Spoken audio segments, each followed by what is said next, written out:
কমলে ভুলঞ্চিত দণ্ডবত প্রণাম করে গুরু মহারাজের অহেতুকী কৃপা প্রার্থনা করি।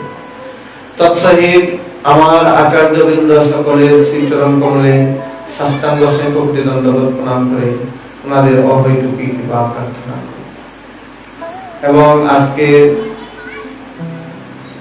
শ্রীমদ্ ভাগবত রসপিপাসু শ্রোতামণ্ডলী সকলকে ব্যাসপীঠ থেকে আন্তরিক অভিনন্দন এবং প্রণাম জানিয়ে আমরা আজকে ভগবানের দিব্য কথামৃত রসধারায় তৃতীয় দিবসে প্রবেশ করতে যাচ্ছি। এই হেম মহা ভগবানের মহতি কৃপা যে এই সাধু সঙ্গ, এই সৎসঙ্গ আমরা প্রাপ্ত হয়েছি।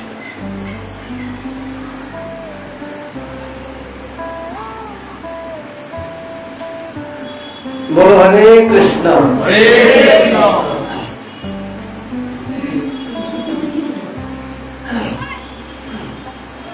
সকল ভুবন মধ্যে নির্ধনাস্তে অপি ধন্যা নিবসতি হৃদয়েশাম শ্রী হরের ভক্তিরেকা হরিরপি নিজ লোকম সর্বথা তো বিহায় প্রবিশতি হৃদিতেষাং ভক্তি সূত্র উপলব্ধা।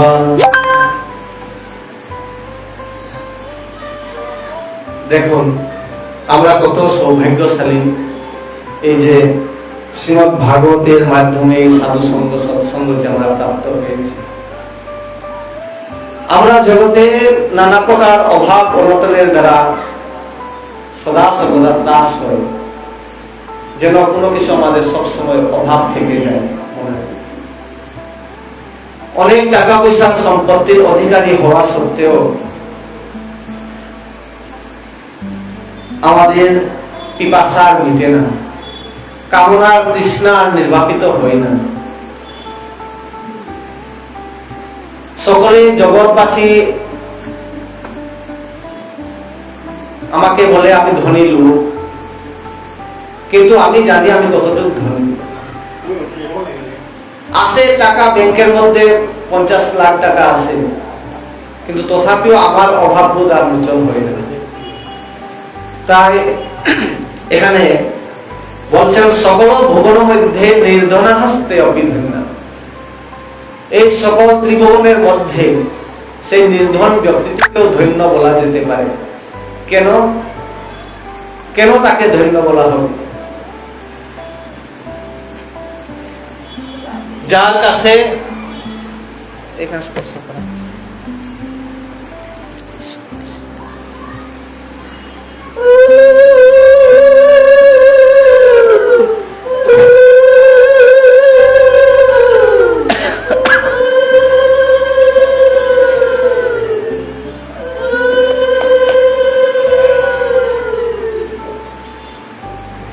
যার কাছে হরিভক্তি রূপী ধন যার হৃদয়ের মধ্যে আছে, এই সমস্ত জগতের অর্থ দিয়ে তো জগতের সুখ বিলাস আদিকে পরিপূর্ণ করা যায়। আর অনেক টাকা থাকা সত্ত্বেও জীবের সেই বিলাসিতা পূর্ণতা হয় না। তা কিভাবে ভগবত প্রেম প্রদান করতে পারে? ভগবত প্রেম প্রদান করার জন্য জীবের হৃদয়ে ভক্তিরূপী ধন থাকা দরকার।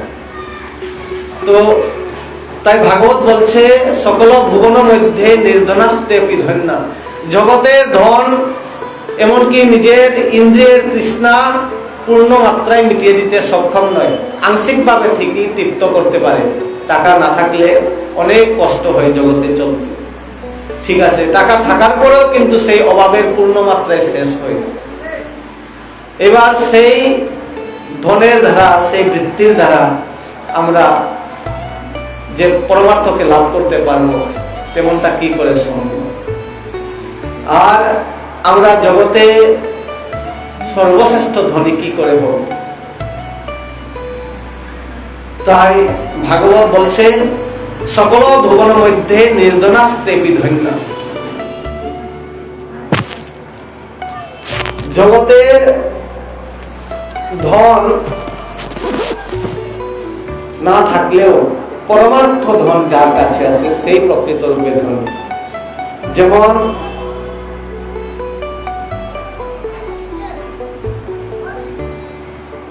তাই সুদর স্বামী পাঠ বলছেন, সকল ভুবন মধ্যে নির্জনাস্তেপি ধন্যা নিবসতি হৃদি এসাম শ্রী হরের ভক্তি রেখা। যার হৃদয়ে ভগবানের হরিভক্তি নিবাস করে সে সম্পূর্ণ মাত্রায় পূর্ণ রূপে সকল ভবনের মধ্যে তিনি সর্বশ্রেষ্ঠ ধন। কারণ ভক্তিরূপী ধন আমাদেরকে এমন পরমার্থ, এমন পরম তত্ত্ব উপলব্ধি করিয়ে দিতে পারে, এমন এক বস্তু, মূল্যবান বস্তু যা জগতে আমাদের কাম্য, সকল জীবের তৃষ্ণা মিটিয়ে দিতে সামর্থ্য, এমন বস্তু আমাদেরকে দিতে পারে। আর জন্ম জন্মান্তরের সম্বন্ধ স্থাপন করিয়ে দিতে পারে। সেই জন্ম জন্মান্তরের সম্বন্ধ কি? আমরা তো এই জগতের মধ্যে বারবার আমাদের গমনাগমন হচ্ছে। কতবার সর্পদেহে সাপকে নিজের মা বলে ভেবেছি, কতবার সিংহ, বাঘ, শূকর আদিকে নিজের পরিবার বলে ভেবে তাদের কুশলে ব্যস্ত হয়েছিলাম। পাখির জীবনে কত পাখির ছানাগুলোকে তাদেরকে বরণ পোষণ করলাম, কতবার মা বদলালাম, কতবার বাবা পরিবর্তন করেছি, কত সম্বন্ধ পেয়েছি, কত স্ত্রী পেয়েছি, কত ধারা সন্তান পেয়েছি, কিন্তু আজ পর্যন্ত প্রকৃত সম্বন্ধ আমাদেরকে কেউ উপলব্ধি করে দিতে পারলো না। তাই এই জগৎটাকে অসৎ বলে। আর এই অসৎ জগতের মধ্যেও যারা ভগবানের কথা আলোচনা করে সেই স্থানটাকে সৎসঙ্গ বলে। কারণ এই অসতের মধ্যে থেকে আমরা সতের অন্বেষণ করার সেই স্থানটাকেই বলে সৎসঙ্গ। তো এই যে হরিসভা, এই যে সাধুসঙ্গ, এটাই হচ্ছে জীবনের সেই প্রথম সোপান, যে সোপানে উঠে জীব পরমার্থের দিকে এগিয়ে যেতে পারে। এখানে এসে আমাদের বাস্তবিক সেই সম্বন্ধগুলোকে আমরা জানতে পারি। আর যত সময় সাধুসঙ্গে জীব না পায় তত সময় সেই সম্বন্ধ জ্ঞান শূন্য হয়ে যায়, ভক্তির কথা অনেক দূরে থাকে। ভক্তি তো ভগবত ভক্তদের সঙ্গতভাবে জীবের মধ্যে আছে। তাই শাস্ত্রে বলা হয়েছে, ভক্তিস্তু ভগবত ভক্ত সঙ্গেন পরিচায়তে। বলেছেন সাধুদের সঙ্গতেই, তাদের সাথে মেলামেশা করাতেই জীবের মধ্যে ভক্তির উদ্রেক হয়। আর যারা সাধু সঙ্গ করে না তাদের হৃদয়ে কোনোদিন ভক্তির বীজ অঙ্কুরিত হয় না। তাই সৎসঙ্গ হি প্রাপ্যতে পুম্বি পূর্ব সঞ্চিতই, মানে এই সাধুসঙ্গটা সকলের ভাগ্যে জুটে না। এই সাধুসঙ্গটা যারা পায় তারা মহাভাগ্যশালী। কোটি কোটি জন্মের সঞ্চিত পূর্ণ ফলের মাধ্যমে জীব এই সাধুসঙ্গ প্রাপ্ত করতে পারে। আর কলিযুগে প্রকৃত সাধুসঙ্গ পাওয়াটাও একটা বড় কথা হয়েছে। কত সৎসঙ্গ কেন্দ্র রয়েছে যেখানে ভগবত কথা আলোচনা হয় না, সেখানে ভগবান সম্বন্ধে সঠিক জ্ঞান দেওয়া হয় না। এমনি তো কিন্তু জগৎবাসীকে প্রলোভন দেখিয়ে বলছে কি এত সাধুসঙ্গ, সৎসঙ্গ, এখানে সৎ কথা জানা যায়। কিন্তু যারা যথার্থ তত্ত্বজ্ঞানী ব্যক্তি তারা জানে কোথায় সাধুসঙ্গ হয়। সাধুসঙ্গটা হচ্ছে বৈষ্ণব সঙ্গটাই হচ্ছে প্রকৃত সাধুসঙ্গ। যেখানে বৈষ্ণবদের বন্ধবাতাস নাই, সেখানে মহা প্রতিভাশালী ব্যক্তি, মহাবেদজ্ঞ পণ্ডিত যদি কথাবার্তা করে ভগবানের নামে যদি প্রজল্প করে যায়, তথাপিও সেখান থেকে কোনো অমৃত তত্ত্ব বেরিয়ে আসবে না। তাই যদি জীবনের প্রকৃত হিত তো এই সাধু সঙ্গে রয়েছে। তাই এখানে অবশ্যই বলছেন, হরিরূপী নিজরূপ এমন এক ধন, এই ভক্তিরূপী ধনটি পাওয়ার পরে হরিরূপী নিজরূপম সর্বথা তো বিহায়, নিজের ধাম ছেড়ে ভগবান সেই ভক্তের হৃদয়ের মধ্যে নিজেকে প্রকাশিত করে দেয়। আমি কেন প্রকাশিত করে দিই বললাম, কারণ ভগবান সকলের মধ্যে আছেন। সবাই বলে সকলের মধ্যে ভগবান আছে, জীব জন্তু কীট পতঙ্গ সকলের ভিতরে আছে, কতজনে অনুভব করে। তাই প্রকাশ, যার কাছে ভগবান নিজেকে প্রকাশ করেন তিনি বুঝতে পারবেন, তিনি সেই প্রেমাস্পদ প্রভুর সেই চরণের সেবায় যুক্ত হওয়ার প্রচেষ্টা করবেন। না হলে তো ভগবানের এই মায়ার মধ্যে জীব আবদ্ধ হয়ে নিজেকে পতিত করেই ফেলবে। তাই হরিরপি নিজলোকম সর্বথা তো বিহায় প্রবিশতি হৃদিতে সাম ভক্তি সূত্র উপলব্ধ। আর এমন ভাবে হৃদয়ে প্রবেশ করবেন ভগবান, যেরকম ঘরে পোষণ করা পশুদের আমরা কি করি, রজ্জুবদ্ধ করে যেভাবে রাখি, সেই প্রকার ভক্তি সূত্রের দ্বারা ভগবান শৃঙ্খলবদ্ধ হয়ে ভক্তের অধীনস্থ হয়ে যায়। তখন ভক্তের রক্ষার্থে তিনি ঘোষণা করে বলে, অহম ভক্ত পরাধীন হি অস্বতন্ত্র ইবদিজ, বলে দেয় কি আমি স্বাধীন নয়, আমি আরো কারো অধীনে আছি, আমি ভক্তের অধীনে আছি, তাই আমি কোনদিন স্বাধীন নয়। ভক্তরা ভগবানকে বশে করতে পারে, কোন বিশেষ তন্ত্রমন্ত্রের প্রয়োজন নাই, কেবলমাত্র ভক্তিরূপী যন্ত্রটি আবশ্যক। এই ভক্তি থাকলে জীব ভগবানকে প্রাপ্ত করতে পারে। তো ভাগবতের মধ্যে ভক্তি, জ্ঞান এবং বৈরাগ্য এই তিনটি কি বস্তুকে পূর্ণ বীর্যশালী যৌবন সম্পন্ন করে হৃদয়ের মধ্যে স্থাপন করে ভগবত সেবায় নিজেকে যুক্ত করার উদ্দেশ্যটাই হচ্ছে এই শ্রীমদ ভাগবত শ্রবণের প্রকৃত অর্থ। যত সময় না ভক্তি হৃদয়ে আসছে, শ্রীকৃষ্ণ প্রেম জাগরিত হবে না। তাই এখানে যখন ভক্তি মহারানী ভাগবতের মধ্যে সৌনকাদি ঋষিগণ যখন ভাগবতের মাহাত্ম্য কীর্তন করেছিল, তখন ভক্তি মহারানী সেই কথাস্থলের মধ্যেই আবির্ভূত হলেন জ্ঞান এবং বৈরাগ্যকে নিয়ে। তখন তাকে সুত গোস্বামী সৌনকাদি ঋষিগণ বলেছিলেন, ভক্তিস্তু ভগবত ভক্ত ভক্তিস্তু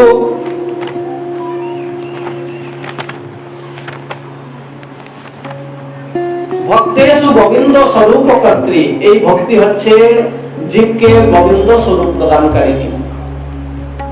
ভক্তেষু গোবিন্দ স্বরূপ কর্ত্রী প্রেমৈক ধর্ত্রী ভবনু বহন্ত্রী। আর গোবিন্দ স্বরূপ তো প্রদান করবে, আর কি দেবে? ভক্তেষু গোবিন্দ স্বরূপ কর্ত্রী প্রেমৈক ধর্ত্রী, ভগবানের সেই প্রেম দিয়ে দিবেন। আর ভবনু বহন্ত্রী, এই জড়জগতের আমরা একটা রোগের মধ্যে সবাই জর্জরিত হচ্ছি। সেই রোগটা হচ্ছে আমি এই দেহ, এই সংসারের যারা স্ত্রী পুত্র দাদা সন্তান, এই ঘর, এই জগৎ, এরা আমার আপনজন। এই যে ভাবনাটা, এটাই হচ্ছে সব থেকে ভবরূপ। তো এই ভবরূপটাকে খণ্ডন করে মোচন করে দিয়ে পরমার্থ পথে আমাদেরকে নিয়ে যাওয়ার সেই সাধনাটাই হলো এই ভক্তি যুগ।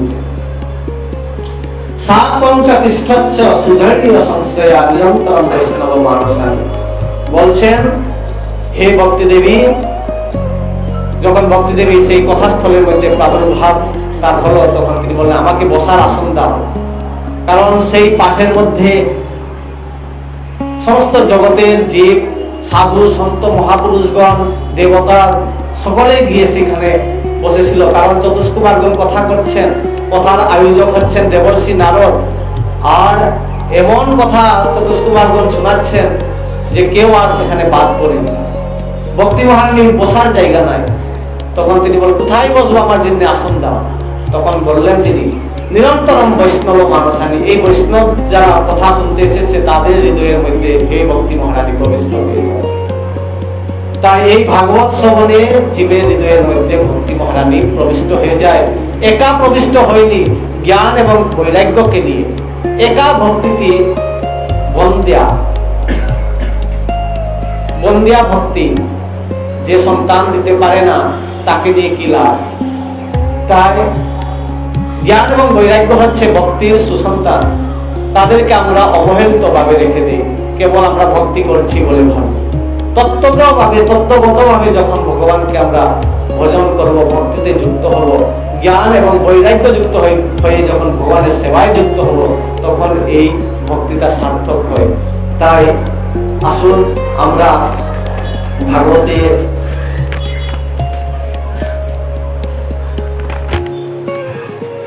প্রসঙ্গে প্রবেশ করি।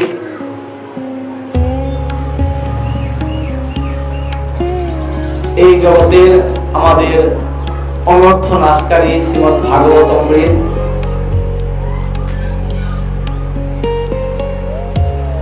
ছিল সৌনকজি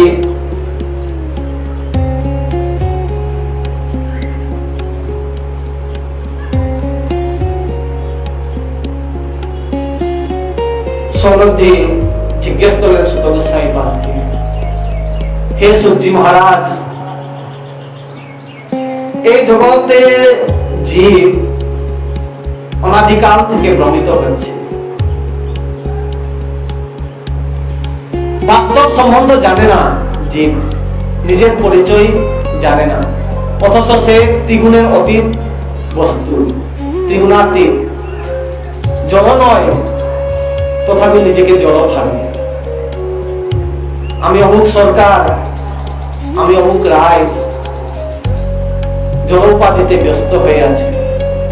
বাঘের শরীরে নিজেকে বাঘ বলে ভাবে, শূকরের শরীরে নিজেকে শূকর বলে ভাবে, কিন্তু বাস্তবে তার স্বরূপটি হচ্ছে চিদানন্দময়, সচ্চিদানন্দ স্বরূপ। তাহলে সে কেন এই জগতের মধ্যে এত কষ্ট পাচ্ছে? এই জগতের অনর্থের মধ্যে পড়ে জীব কষ্ট পায়। তাই এই অনর্থকে নাশ করার জন্য সুত গোস্বামী পাদ অত্যন্ত আনন্দের চিত্তে বলছেন, অনর্থ উপশমন সাক্ষাৎ ভক্তি যুগম অদক্ষজে লোকস্য অজানত বিদ্বান চক্রে সাত্তত সংহিতা। বলছেন অনর্থ উপশমন সাক্ষাৎ, এই অনর্থটাকে নাশ করার জন্য, এই জগতে আমি আমার এই ভাবনাটাকে নাশ করার জন্য কি করতে হবে? অদক্ষজ ভগবানের শ্রীচরণে ভজন করতে হবে, ভগবান ভজন শুরু করে দিতে হবে। জীব জানে না, লোকস্য অজানত। তাই এখানে ব্যাসদেব মুনি কি করলেন? এই ভাগবত তত্ত্বটিকে উন্মোচন করে তার সুসন্তান সুখদেব গোস্বামী পাদের কাছে এই ভাগবত তত্ত্ব গাঁথি করে দিলেন। এই শ্রীমদ্ ভাগবতের মধ্যে যারা, এখন তো বললাম বদ্ধ জীবদের মুক্তির পথ হচ্ছে ভাগবত কথা, ভাগবতের শ্রবণ, কিন্তু যারা মুক্ত হয়েছেন তাদেরও গতি কিন্তু এই শ্রীমদ্ ভাগবতের মধ্যে। জগতে এমন ব্যক্তি নাই যারা ভাগবত আশ্রয় করে না। যারা যথার্থ তত্ত্বজ্ঞানী তারা ভাগবত আশ্রয় করবে। কেননা ভাগবতে বলা হয়েছে, আত্মা রামজ্জ মুনয় নির্গন্থায় অপি উত্তমে কুর্বন্তি অহৈতুকিং ভক্তিম ইত্থম ভূত গুণহরে। মানে ভগবান শ্রীহরির এমনই গুণ, এমনই তার রূপের ছোটা, এমনই তার কীর্তি গাথা একবার শোনার পরে জীব মোহিত হয়ে যায়।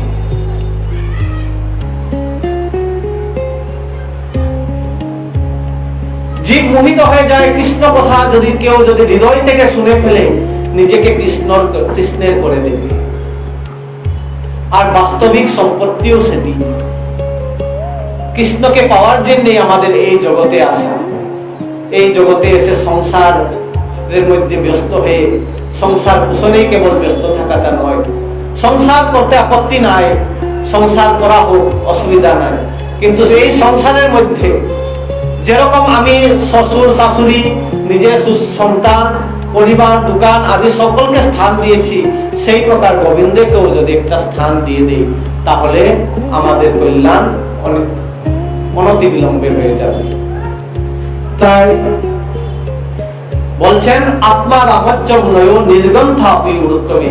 যারা আত্মারাম মহাপুরুষ, সদা সর্বদা ভগবানের নিজের আত্মতত্ত্বে যারা ভ্রমণ করে থাকেন, নির্গ্রন্থা, সংসারের কোনো গ্রন্থি তাকে বেঁধে রাখার মতন নাই, তারাও ভগবানের শ্রী হরি কথাতে তাদেরও সদা সর্বদা লোভ লেগে থাকে।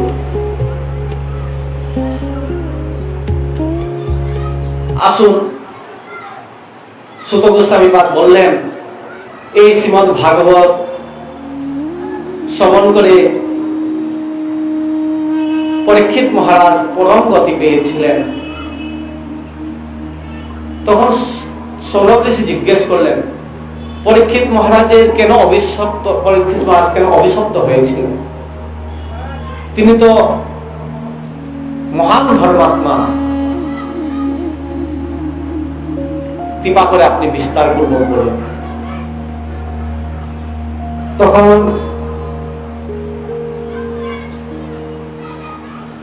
সুত গোস্বামী পাদ বললেন, হে সৌনক, জীবের মহত্বাকাঙ্ক্ষা কত না করে যখন কুরুক্ষেত্রের যুদ্ধ সমাপ্ত হয়ে গেল, কৌরবগণ পরাজিত হলেন, সর্বস্ব হারালেন, আর মৃত্যু পথযাত্রায় দুর্যোধন মৃত্যুর অপেক্ষায় পড়ে আছেন। আর ওই যুদ্ধের মধ্যে কৃতভর্মা এবং অশ্বত্থামা তারা জীবিত ছিল। একদিকে কৌরবদের এই দুর্দশা, আর আরেকদিকে দুন্দুবি বাদন হচ্ছে পাণ্ডবদের শিবিরে। কুল করতাল মৃদঙ্গ আদিতে নৃত্য কীর্তন হচ্ছে, জয়ঘোষ হচ্ছে। এবার যুধিষ্ঠির মহারাজ রাজা হবেন, আনন্দে প্রজাগণ মতওয়ালা।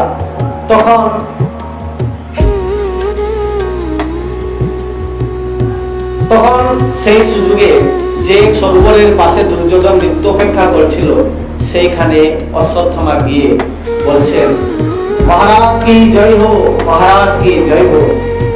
দুর্যোধন এই কথা শোনার পর,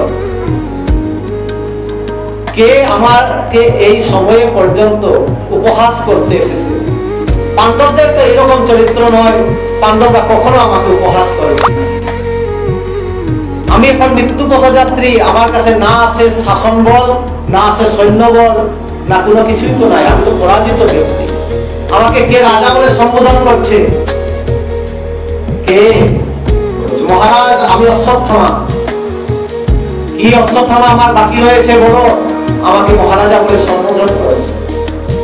না, আমরা যতদিন আছি আপনাকে মহারাজা মেনেই নেব। আরে তোমার মেনে নেওয়াতে না মেনে নেওয়াতে কি আসে যায়? আমি তো এখন পরাজিত, এখন মৃত্যু পথযাত্রী। কে বলেছে মৃত্যু পথযাত্রী আপনাকে? আপনি তো মাতা গান্ধারীর সতীত্বের প্রভাবে আপনার তো সমস্ত শরীর বজ্রপ্রায় হয়েছে, একটা অংশ কিছুটা আপনার ক্ষতবিক্ষত হয়েছে। তো তা নিয়ে কোনো বিশেষ চিন্তা নাই, তা ঠিক করা হবে। ভালো ভালো বৈদ্যদের আমরা আনবো, আপনাকে পরিপুষ্ট করব, চিন্তা করবেন না। ওসব কথা বলে লাভ নাই অশ্বত্থামা, এখন আমার যাওয়ার পালা। তো বলছেন, না মহারাজ, এই দুর্দশার কারণ আপনি নিজেই। সেই সময়ে আপনি কোনো সিদ্ধান্ত এমন সঠিকভাবে নিতে পারেন নাই সেই যুদ্ধের মধ্যে, সেই কারণে আপনার এই দুর্দশা হয়েছে। আপনি যারা পাণ্ডবদের হিতার্থী, তাদেরকে এই যুদ্ধের মধ্যে সেই পদাধিকার দিয়েছেন। সব দিক দিয়ে পাণ্ডবদের কুশলকারী পরম পিতামহ ভীষ্মকে আপনি সেনাপতি পদে নিযুক্ত করেছিলেন। আপনি কোন আশায় তাকে নিযুক্ত করেছেন? উনি ইচ্ছা মৃত্যু বর পেয়েছেন নিজের জন্য, তোমার জন্য কি করেছেন বলো? পাণ্ডবদের তো উনি প্রথমেই বলেছেন, আমি পাণ্ডবদেরকে মারবো না। তাহলে ওনাকে আপনি সেনাপতি দিলেন। পাণ্ডবদেরকে যদি না মারা হয়, তাহলে সে কি করে তুমি রাজা হতে পারবে?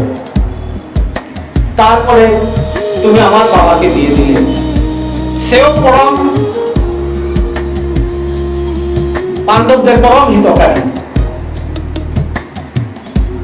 প্রথমেই তাকে আশীর্বাদ দিয়ে দেই, বিজয়ী ভব, আয়ুষ্মান ভব।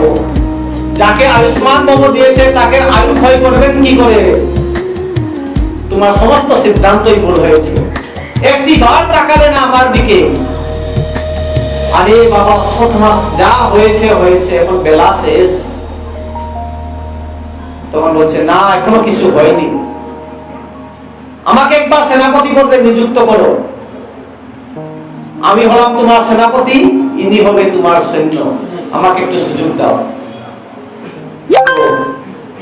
মরতা কিয়া নেহি করতা, তার মরার সময়ও মৃত সঞ্জীবিনীর মতো এই অশ্বত্থামার বাক্যগুলো তার শরীরের মধ্যে যেন মৃত সঞ্জীবিনীর কাজ করাচ্ছে। সে ভাবছে, একবার হলেও যদি এই পঞ্চ পাণ্ডবদের উপরে যদি আমার একটু প্রভাব করে যেতে পারতাম, তাহলে এই জীবনটা ভিন্ন করতাম। তো সে বলল, ঠিক আছে যা হবে। তো নিজের শরীর থেকে যে রক্ত নির্গত হচ্ছিল, সেই রক্ত দিয়ে তাকে বিজয় তিলক করে দিয়ে বলছে, যা তুমি যা করতে পারো করে আনো। তখন অশ্বত্থামা গেলেন, গিয়ে পাণ্ডবদের শিবিরে যখন প্রবেশ করতে যায়, তো সৈন্যদের বিরাট পাহাড়, প্রবেশ করা অসম্ভব। ব্রাহ্মণ ব্যক্তি, মন্ত্রতন্ত্রে বিশারদ, তিনি সেখানে কি করলেন, ওই ভাঙা মঠের টুকরা কাঠগুলোকে জমা করে সেখানে শিব ঠাকুরকে প্রসন্ন করার উদ্দেশ্যে একটি যজ্ঞ করে দিলেন। আর এমন মন্ত্র করলেন অশ্বত্থামা, পরম বিদ্বান ব্যক্তি, তার মন্ত্র প্রভাবে সেখানে শিব ঠাকুর প্রকটিত হলেন। হয়ে বলছে, অশ্বত্থামা কি চায়?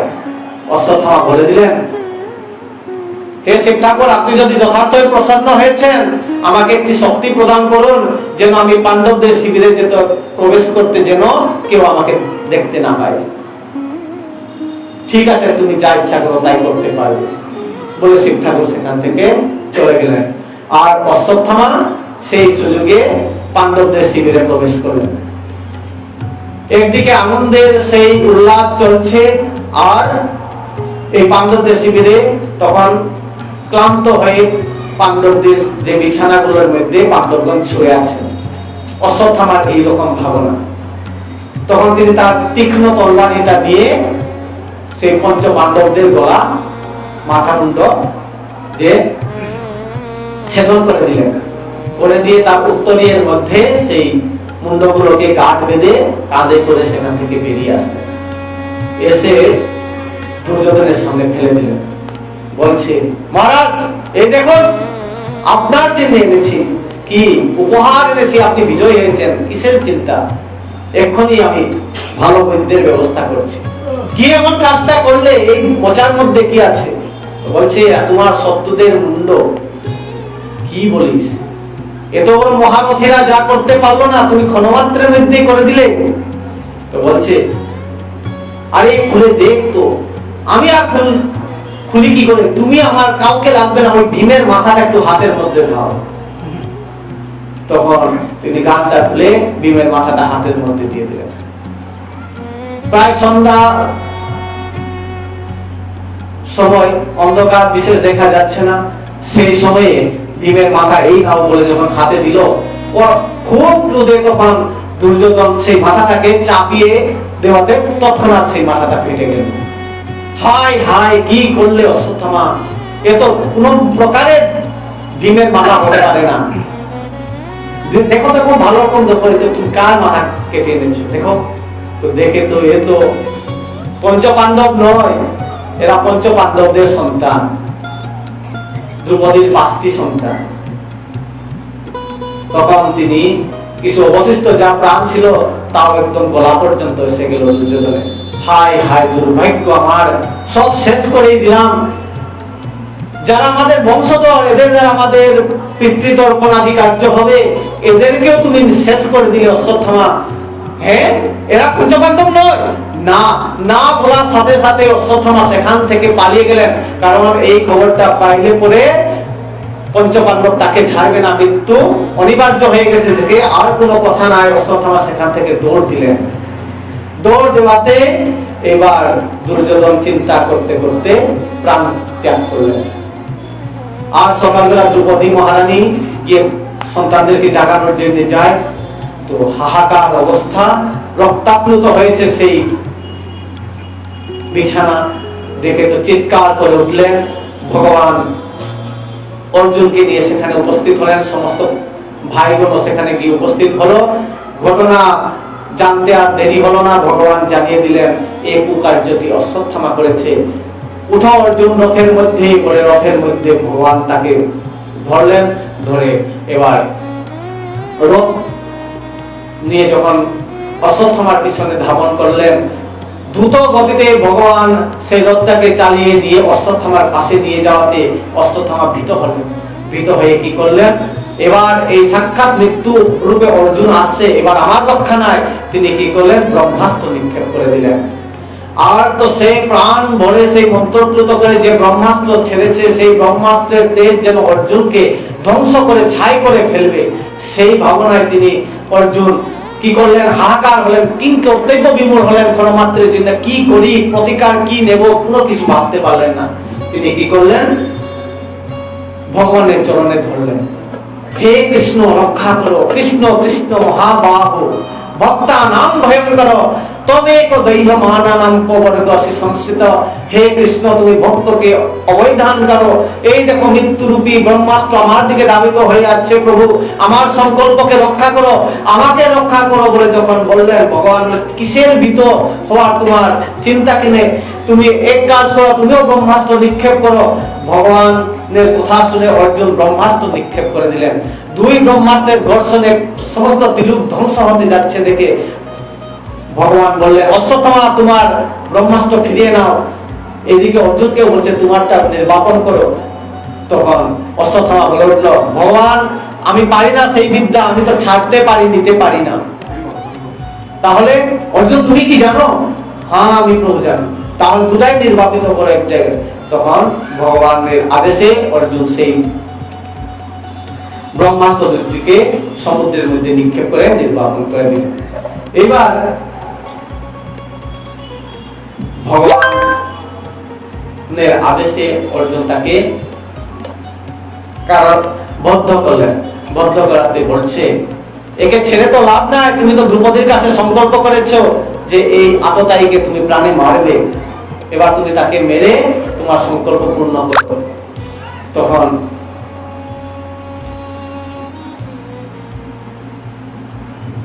বলছে অর্জুন, ভগবান এই অশ্বত্থামা কেবল আমার কাছে অপরাধী নয়, এ তো আমার পাঁচালীর কাছে অপরাধী, তাই এখানে তাকে মারাটা উচিত হবে না, তার চোখের সামনে দিয়ে তাকে যা শাস্তি দেওয়ার উনাকে জিজ্ঞেস করে দেওয়া হবে।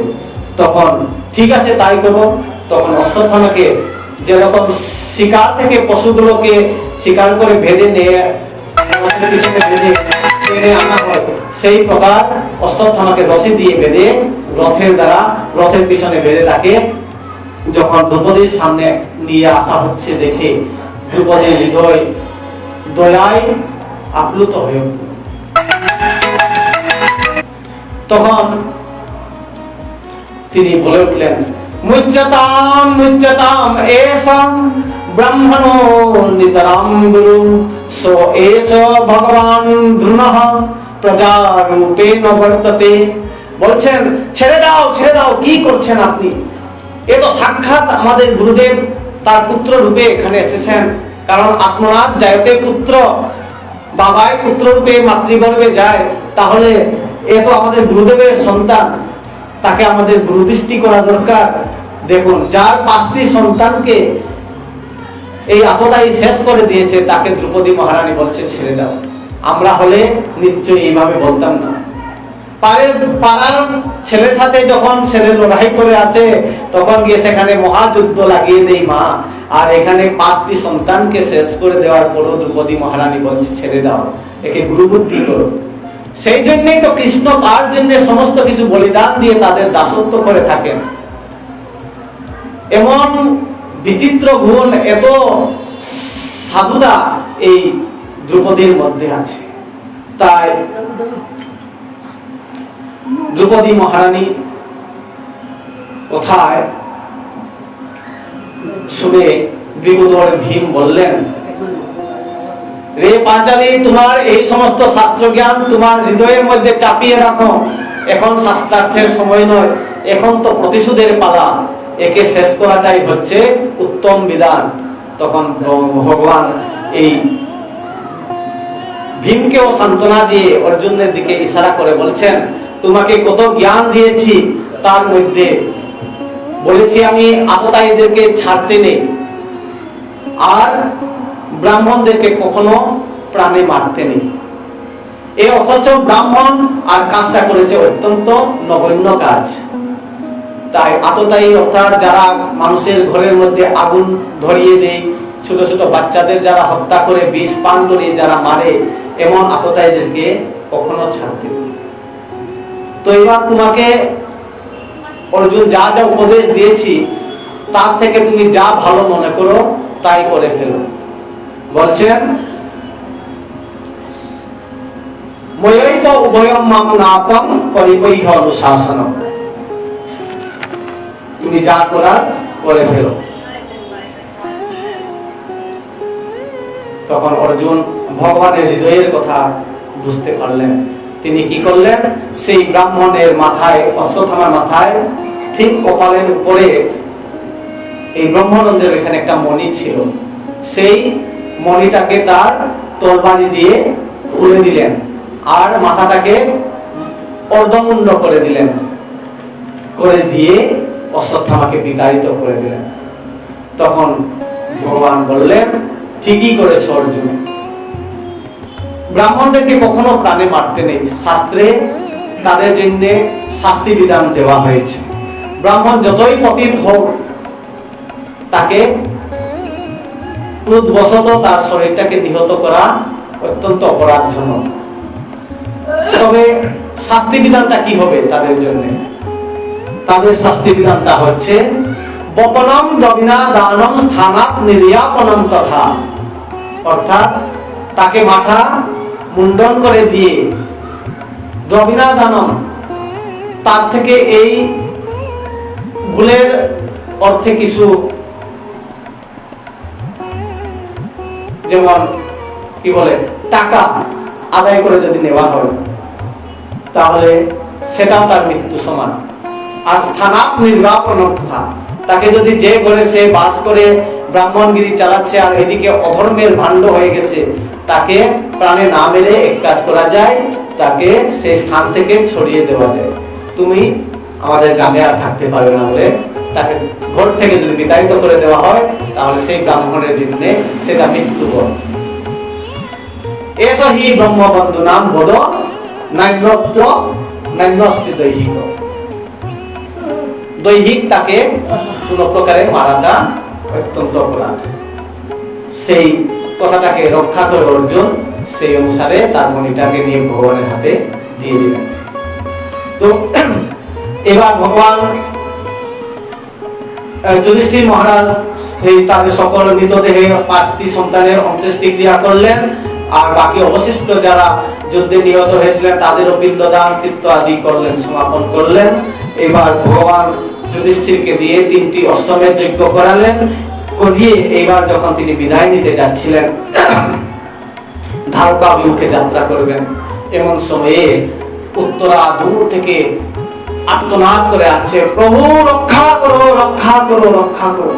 ভগবানের এক চরণ আছে রথের উপরে, এক চরণ আছে হস্তিনাপুরের মাটিতে।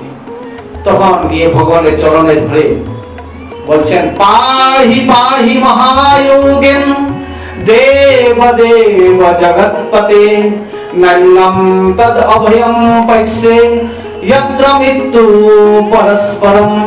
বলছেন, হে মহাযোগী, হে ভগবান, হে হরি, আপনি আমাকে রক্ষা করুন, রক্ষা করুন। কি হয়েছে উত্তরে বলো।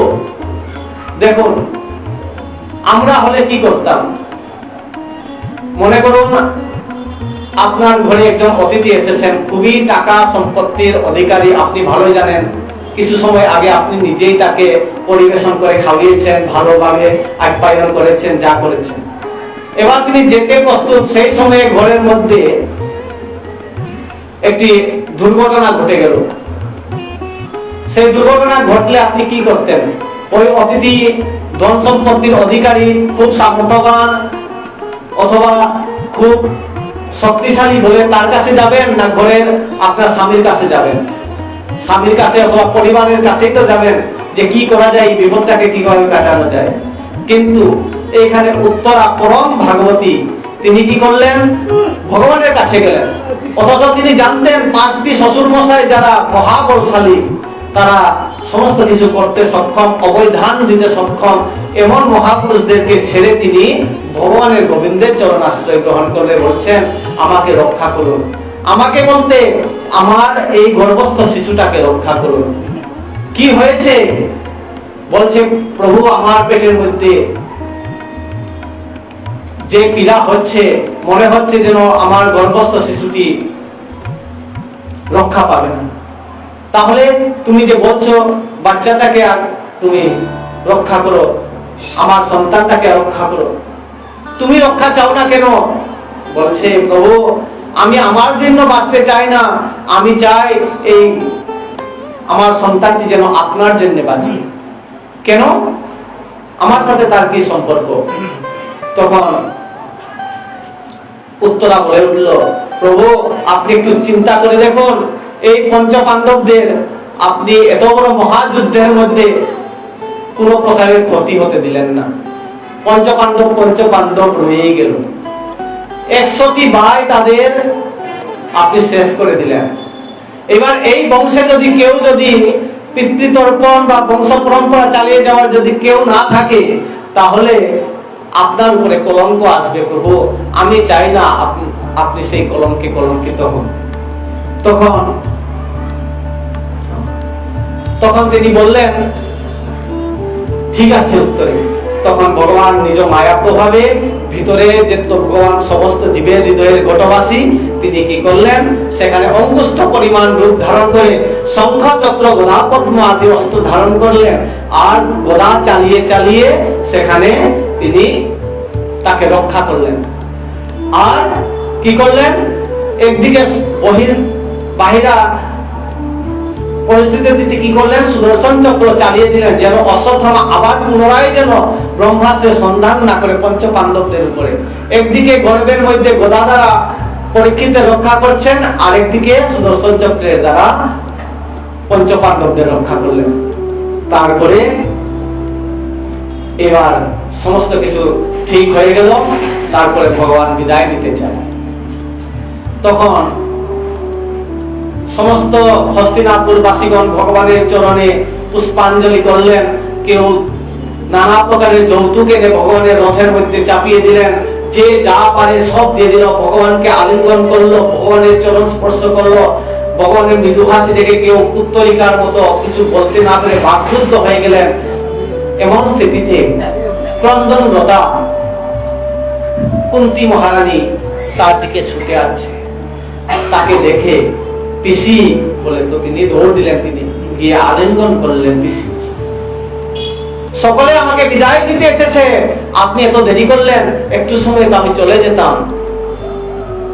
তখন কুন্তী মহারানীর সহিত দ্রৌপদী এবং পঞ্চপাণ্ডবগণ ভগবানের স্তুতি করলেন। কুন্তী মহারানী স্তুতি করলেন কি, নমস্তে পুরুষম ত্বৈধম ঈশ্বরম প্রকৃতে পরম অলেক্ষম সর্বভূতানাম অন্তর্বহিরবস্থিতম কৃষ্ণায় বাসুদেবায় দেবকী নন্দনায় চ নন্দ গোপ কুমারায় গোবিন্দায় নমো নমঃ। হে আদিপুরুষ, হে জগতের পরম কারণ, হে প্রভু, নহস্যে পুরুষম ত্বৈধম ঈশ্বরম অলেক্ষম সর্বভূতানাম, তুমি সমস্ত জগতের হৃদয়ে বিরাজমান। নখরু গোপিকা নন্দন ভবান অখিল দেহি নাম অন্তরাত্মদিক। কবিরা বলেছিলেন, তুমি কেবল নন্দনন্দন কৃষ্ণ নও, তুমি অখিল দেহি অর্থাৎ সমস্ত দেহধারী জীবের মধ্যে তুমি সেই পরমাত্মা রূপে বিরাজমান হয়ে থাকো। সেই কথাটি এখানে দ্রৌপদী মহারানী আদিও বলছেন, অলেক্ষম সর্বভূতানাম অন্তর্বহির অবস্থিত, তুমি অন্তরে এবং বাহিরে তুমি বিরাজমান হে প্রভু। কৃষ্ণায় বাসুদেবায় হরে পরমাত্মনে, কৃষ্ণায় বাসুদেবায় দেবকী নন্দনায় চ, হে দেবকীর পুত্র কেবল তুমি নও, তুমি তো পরম ঐশ্বর্য সম্পন্ন। এক জায়গায় তুমি দেবকী পুত্র, আরেক জায়গায় তুমি নন্দরানীর সন্তান, নন্দ বাবার প্রাণের দুলাল। হে প্রভু বলে যখন এইভাবে স্তুতি করে, তখন কুন্তী মহারানী বললেন, হে প্রভু এবার শেষ বিদায়ে আমাকে কিছু দাও। বলো পিসি কি দেই তোমাকে? তিনি বললেন, বিপদঃ সন্তু শাশ্বত, বিপদঃ সন্তু নঃ শাশ্বত তত্র তত্র জগদ্গুরু ভবতো দর্শনম ইয়ৎসে ও পুনর্ভব দর্শনম। হে প্রভু যদি তুমি কোনো কিছু দিতেই চাও, তাহলে আমার উপরে বিপদের ভার দিয়ে দাও।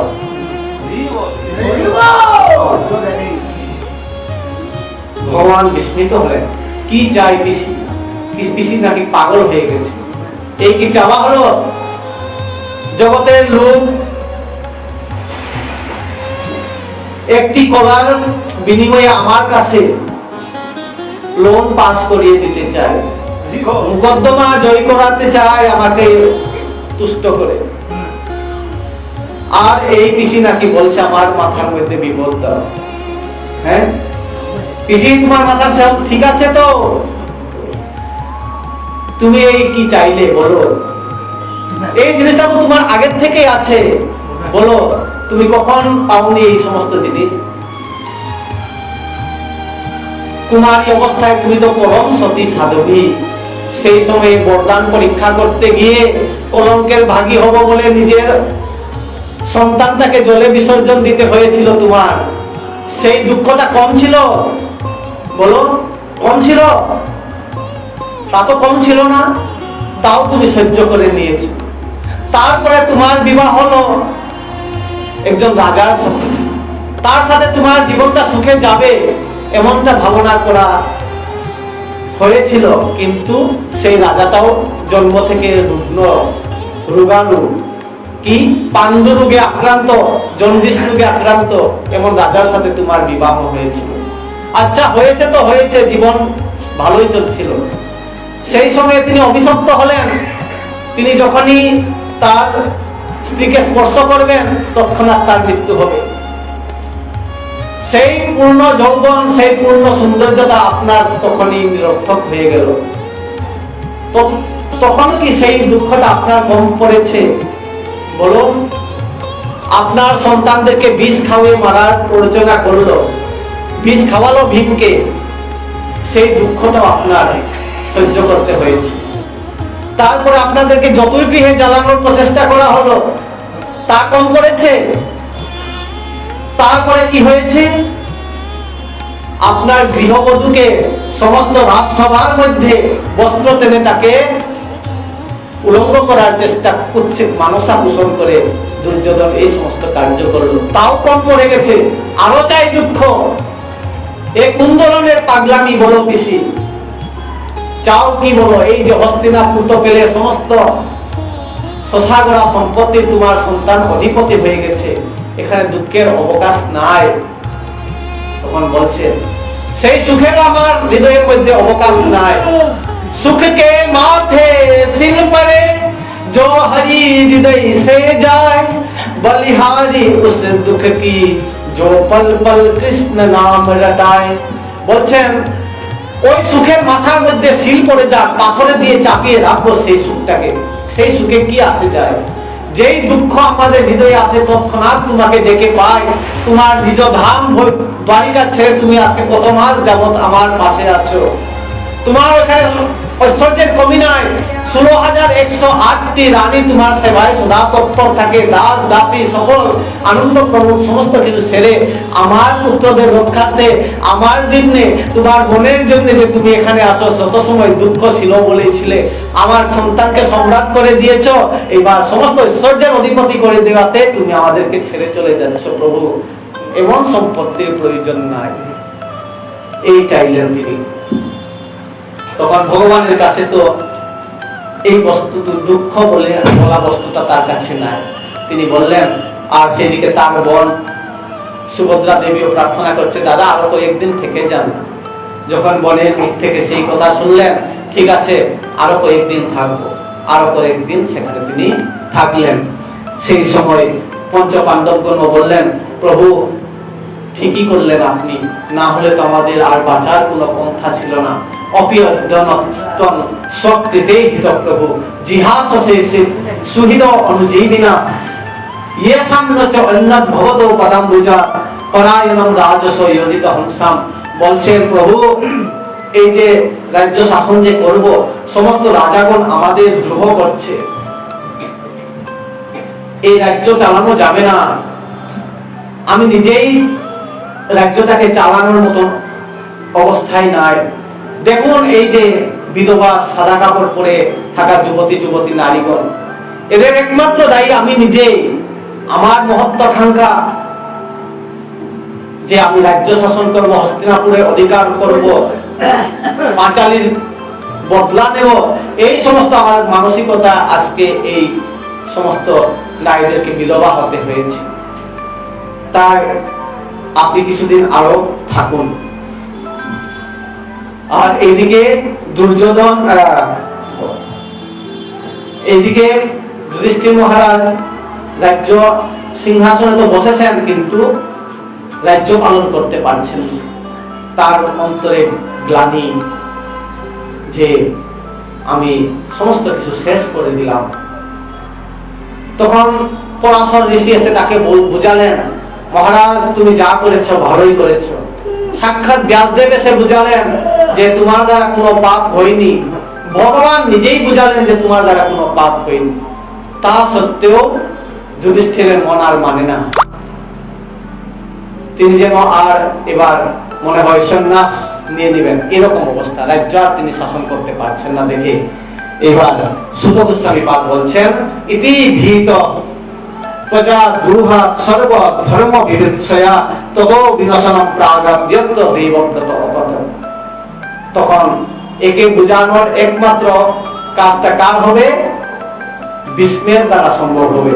তাই যুধিষ্ঠির মহারাজকে বললেন, মহারাজ যখন থেকে যুদ্ধ শেষ হয়েছে এখন অবধি আপনি কোনো ভীষ্ম পিতামহের কাছে যাওনি, তার খোঁজ খবর নেওনি। চলো তুমি তার কাছে জিজ্ঞেস করো, তুমি যে যুদ্ধে জয়ী হয়েছ তা তোমার ভুল হয়েছে না শুদ্ধ হয়েছে? তুমি যে গ্লানি অন্তরের মধ্যে পোষণ করে রেখেছ, তোমার দ্বারা এই কলঙ্কের তুমি ভাগী হয়েছ, একবার তার কাছ থেকে রাজ্য শাসনের সেই শিক্ষা জ্ঞানটা তোমার পিতামহের কাছ থেকে জেনে নাও, চলো। তখন সমস্ত ঋষিবৃন্দ, পরাশর, ধৌম্য আদি, নারদ ঋষি, দেবল, সমস্ত ঋষিবৃন্দ যারা আছেন তারা গিয়ে ভীষ্মকে দর্শন করার জন্য সবাই সেখানে একত্রিত হয়েছিলেন। সেই সময়ে স্বর্ণালঙ্কারে বিভূষিত পঞ্চপাণ্ডবগণ সেখানে গিয়ে পরমপিতা তাদের পিতামহ ভীষ্মদেবকে প্রণাম জানালেন।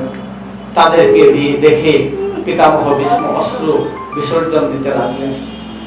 এই মনে মনে চিন্তা করে যুধিষ্ঠিরের মাথার মধ্যে হাত বুলিয়ে বুলিয়ে বলছে, যুধিষ্ঠির তোমাদের সাথে সাক্ষাৎ ভগবান জগৎহরি আছে, আর তোমরা ব্রাহ্মণ ভক্ত ধর্মপরায়ণ হয়েও কত এই জীবনের মধ্যে কষ্ট ভোগ করেছ।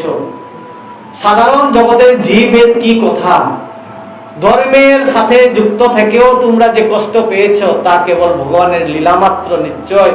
না হলে এই সমদর্শী ভগবান কেন আমাকে দর্শন করতে আসবে? অন্তিম বেলায় আমাকে দর্শন দিতে যে এসেছেন তিনি নিশ্চয় এই আমার উপরে তার বাৎসল্য, তার কৃপা আমার উপরে প্রদর্শন করার জন্যই তিনি এসেছেন বলে তখন ভগবান বললেন, হে ভীষ্ম পিতামহ, আপনি এক কাজ করুন, এই যুধিষ্ঠির মহারাজকে বুঝিয়ে দিন, ক্ষত্রিয় ধর্মটা পুনরায় তার হৃদয়ের মধ্যে জাগরিত করে দাও। এ তো রাজ্য শাসন করতে চাইছে না। তখন ভীষ্ম পিতামহ তাকে ক্ষত্রিয় ধর্ম, ব্রাহ্মণ ধর্ম, নারী ধর্ম, শূদ্র ধর্ম, যা যা ধর্ম জগতে ধর্ম নামে আছে সমস্ত কিছু তার কাছে ব্যাখ্যা করলেন। ব্যাখ্যা করে এইবার তিনি যুধিষ্ঠির মহারাজ ভীষ্ম পিতামহের সেই কথাগুলো শুনে নিজেকে স্থির করতে পারলেন। তিনি কথা দিলেন ভীষ্ম পিতামহকে যে আমি যতদিন এই জগতে থাকবো ততদিন আপনার দ্বারা সুরক্ষিত এই হস্তিনাপুর নিশ্চয় সুরক্ষিত থাকবে। এই কথা শোনার পর ভীষ্ম পিতামহ অত্যন্ত আনন্দিত হলেন। এবার ভগবানকে প্রার্থনা করে বলছেন, প্রভু আমার সেই বরদান যে আমি পেয়েছিলাম, ইচ্ছা মৃত্যু বরদান, সেইটা আজকে কাজে লাগাবো প্রভু। আপনি যত সময় না এই শরীর থেকে আমি বের না হয় তত সময় পর্যন্ত প্রভু আপনি আমার চোখের আড়াল থেকে বিলুপ্ত হবেন না। আমার চোখের সামনে আপনার সেই মনোহর রূপ দর্শন দেখিয়ে থাকবেন। আপনার মুখ দর্শন করে আমি এই প্রাণ ত্যাগ করব। তখন ভীষ্মদেব এত সময় তো যুধিষ্ঠির মহারাজকে বুঝালেন। এইবার তিনি ভগবানের স্তুতি করতে লাগলেন। ইতিমতি রূপ কল্পিতা বিতৃষ্ণা ভগবতী সাত্বত পুঙ্গবে বিভূমি। ইতিমতি রূপ কল্পিতা বিতৃষ্ণা ভগবতী সাত্বত পুঙ্গবে বিভূমি। स्वसुखमुपागते कचे विहर्तुं प्रकृतिमुदय उषियद्भवो प्रवाहः। त्रिभुवनगमनं कमालवर्णं रविकरगौरवरं वरं वराने। वपुरलकाकुल आवृताननाथं विजय सखे रतिरस्तु मे हनवैद्या। दुर्दितुरगरज विदुम्रविशत् कचलुलित समभार्य अलङ्कृतस्य। मम निशिता शरैर्विविध्यमानतटे विलसत् कवचः अस्तु कृष्णयात्मा। सपदि सखी वचनि संममैते सपदि सखी वचनि संममैते निज परयोर्बलयोरथं निवेश्य। हरितवती पार्थ सखेरति स्थितवती पद सैनिक आयुरक्षिणा। हितवती पार्थ सखेरतिर्ममस्तु। व्यवहित पितरामुखं निरीक्ष्य सजन वदाद्विमुखस्तस्तु। व्यवहित पितरामुखं निरीक्ष्य सजन वदाद्विमुखस्तु सबुद्ध्या। कुमति महारं वदात्मविद्या यच्च नरतिः परमश्चतस्य मे अस्तु। सनिगमपहायमत्प्रतीकं मितं बप्लुतरथस्थः।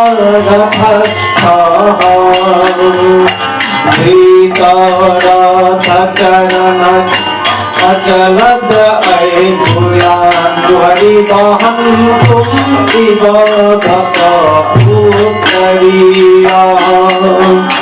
श्रितविशिखाहतविषीणदंश सतज परिप्लुत आततायिनो मे।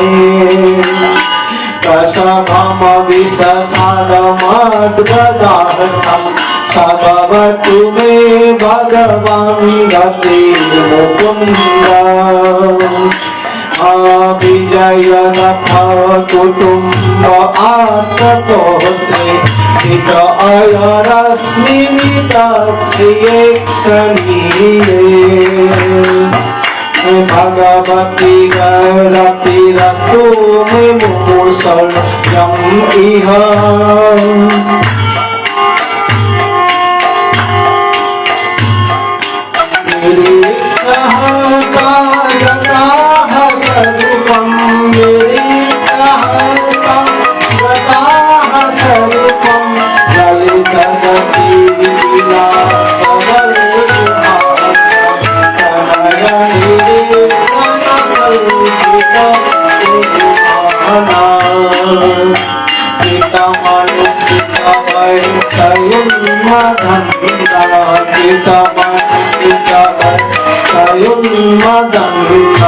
प्रकृति मगन किल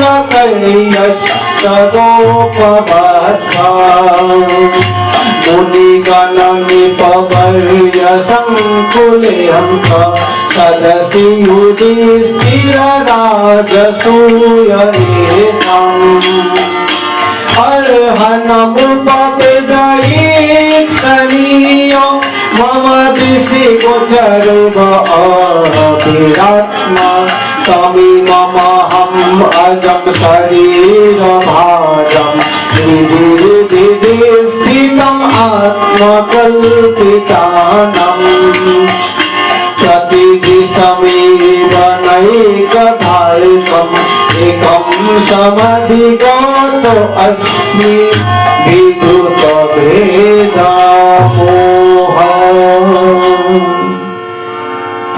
এইভাবে 11টি শ্লোকে ভীষ্মদেব ভগবানের স্তুতি করলেন। প্রথম এক দুইটা শ্লোক আপনাদেরকে শুনিয়ে দেই। ভগবান ভীষ্ম প্রথমেই ভগবানকে নিজের একটি সুকন্যাকে দান করতে চাইলেন। ভগবানকে বললেন, ইতিমতি রূপ কল্পিত বিতৃষ্ণা ভগবতী সাত্বত পুঙ্গবে বিভূম্নি। বলছেন, হে প্রভু, আপনি আমার একটি মনোবল অভিলাষ পূর্ণ করুন। কি অভিলাষ? বলছে, আমার একটি কুমারী কন্যা আছে, তাকে আপনার কাছে সম্প্রদান করব। এবার সভামধ্যে তো হাহাকার। আজীবন ব্রহ্মচর্য পালন করেছেন, তার নাকি একটি কন্যা সন্তান আছে, তার নামটা কি? তখন তিনি বললেন, ইতিমতি, তার নাম হচ্ছে মতি। মতি অর্থাৎ বুদ্ধি। তিনি বলছেন, আমার এই বুদ্ধিটাকে, আমার সংযম, আমার ব্রহ্মচর্য এবং আমার ক্ষত্রিয় ধর্ম, আমার বৈদিক ধর্ম যা যা করার করে এই বুদ্ধিটাকে কত কষ্টে প্রভু তোমার শিক্ষা দিয়েছি, তোমাকে ভজনার শিক্ষা দিয়েছি। এই বুদ্ধিটাকে, এই মতিটাকে তোমার চরণ আমি সমর্পিত করতে চাই। জনম জনম যেন আমার তোমার শ্রী চরণের রতি হয়। কেন আমাকে দিবে? সম্প্রদান করা বুদ্ধি লাগানো তো অনেক বিষয় আছে। স্ত্রীর কাছে লাগাও, ছেলে সন্তানের কাছে লাগাও, পরিবারের কাছে লাগাও, রাজ্যের সাথে লাগাও, ধন উপার্জনে লাগাও, অনেক জায়গা আছে, তো সেদিকে লাগানো যায়। আমাদের মন তো সব জায়গায় লাগে, কেবল ভগবানে লাগে না। তাই তিনি বলছেন, না প্রভু, আপনার থেকে সুন্দর করে এই জগতে কে নাই।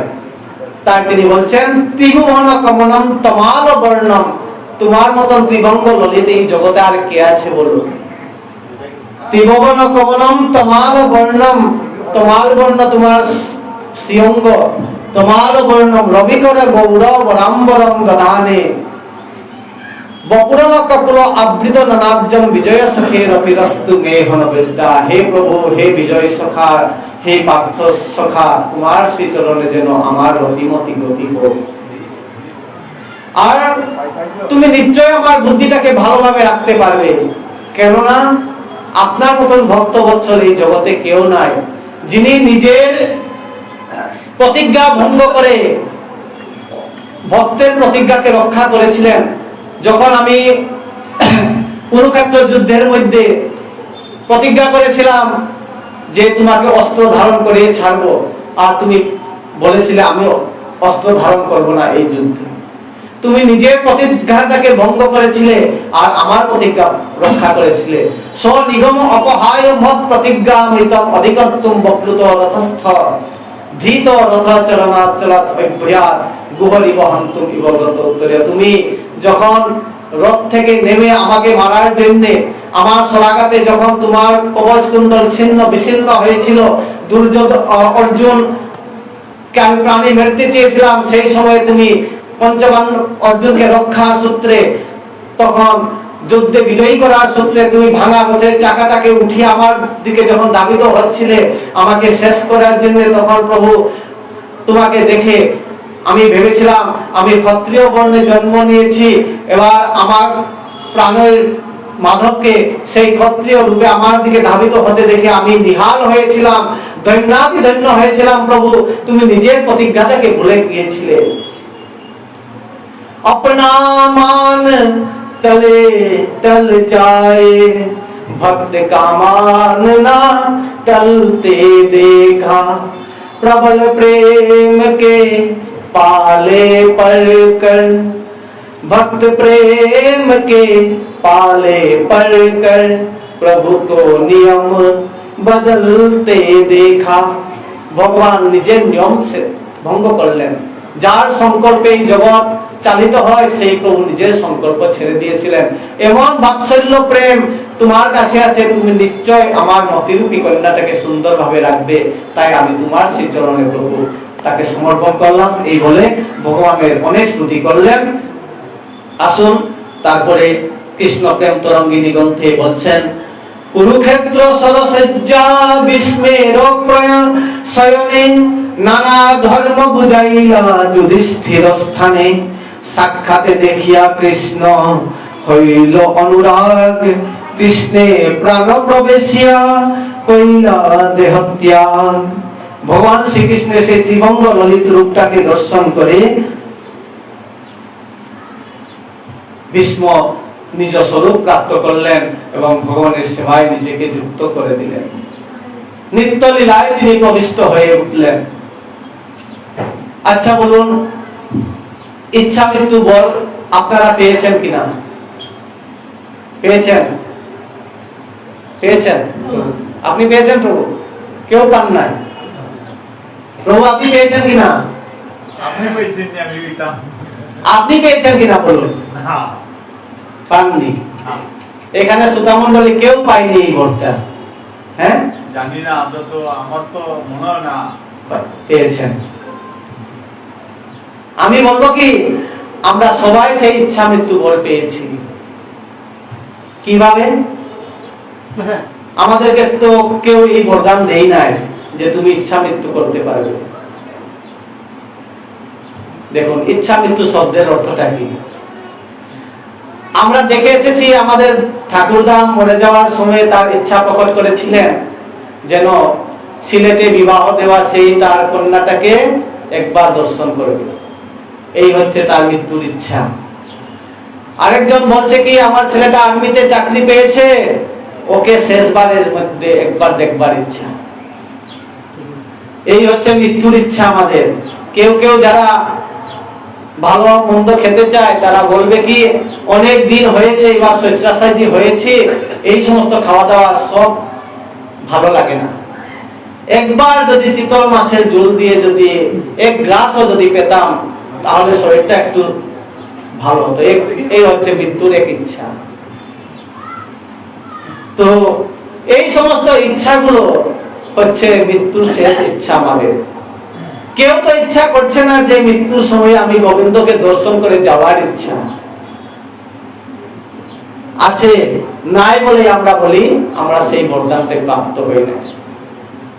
আজকে জাগিয়ে দিন নিজের সেই বরদান আমরা জন্মগত ভাবে পেয়েছি। নরতনু ভজনের মূল বলেই তো আমরা এসেছি এখানে। তাহলে এই নরতনু দিয়ে কাকে প্রাপ্ত করতে হয়? গোবিন্দকে প্রাপ্ত করা। তাহলে মৃত্যুর ইচ্ছাটা কি? ইচ্ছা মৃত্যুটা কি? মৃত্যুর মধ্যে ইচ্ছা করা হয় ভগবানের সেই ত্রিভঙ্গ রূপটাকে যেন আমরা দর্শন করতে পারি। তো এই যে রূপটা আমাদের দর্শন করা, এই ইচ্ছাটাই তো সার্থক করেছে। না হলে তার ভীষ্মের আর কি চাওয়া ছিল বলুন তো? গোবিন্দকে দর্শন করার ইচ্ছাই তো তিনি প্রতীক্ষা করছিলেন, না হলে তো কবেই তিনি ছাড়তে পারতেন, ছাড়লেন না তো।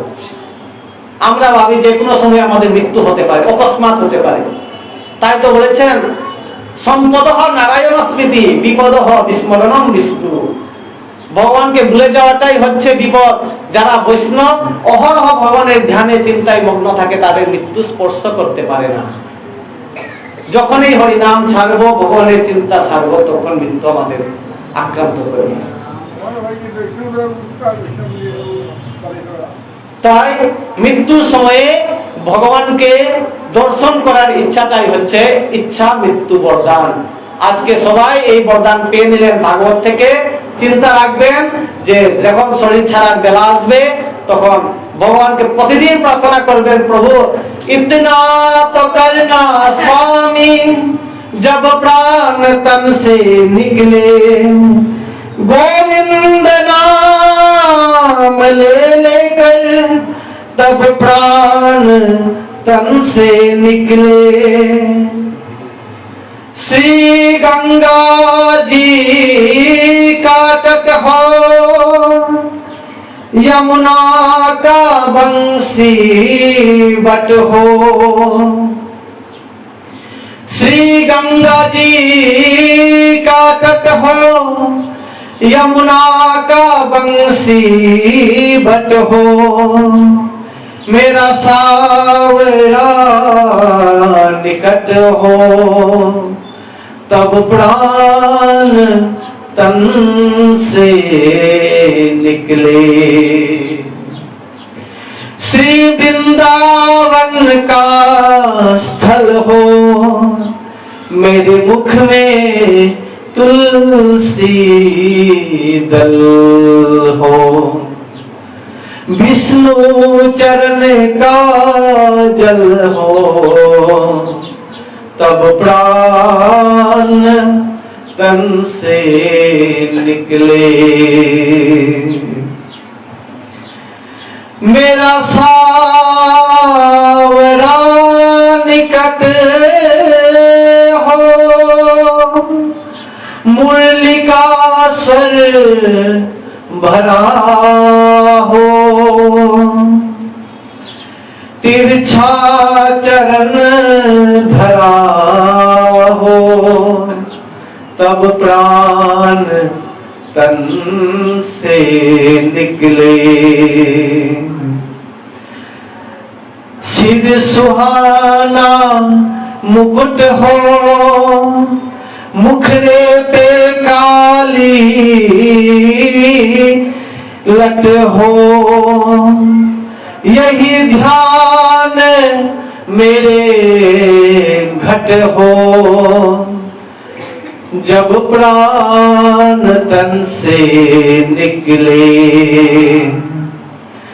पीतांबरी कसी हो, सभी मन में ये बसी हो।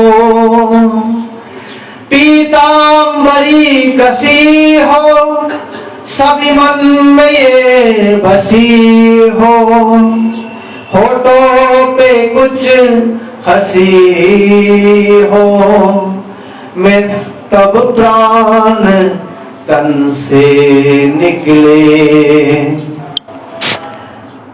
उस वक्त जल्दी आना, नहीं शाम भूल जाना।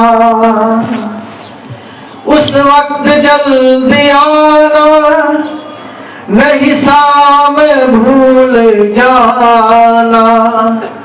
राधे को साथ लाना, तब प्राण तन से निकले।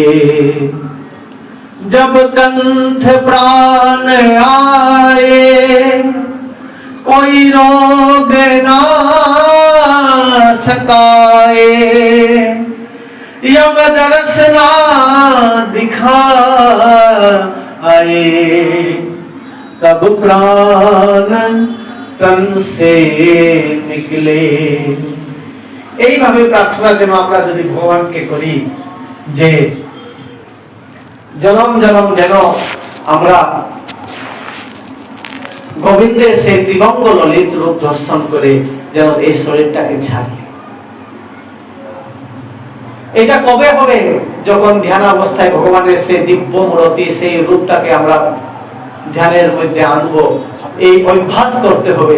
এইভাবে করতে করতে একদিন জীবনের সেই কাল আসবে, সেই কাল আমরা গোবিন্দকে দর্শন করতে পারবো।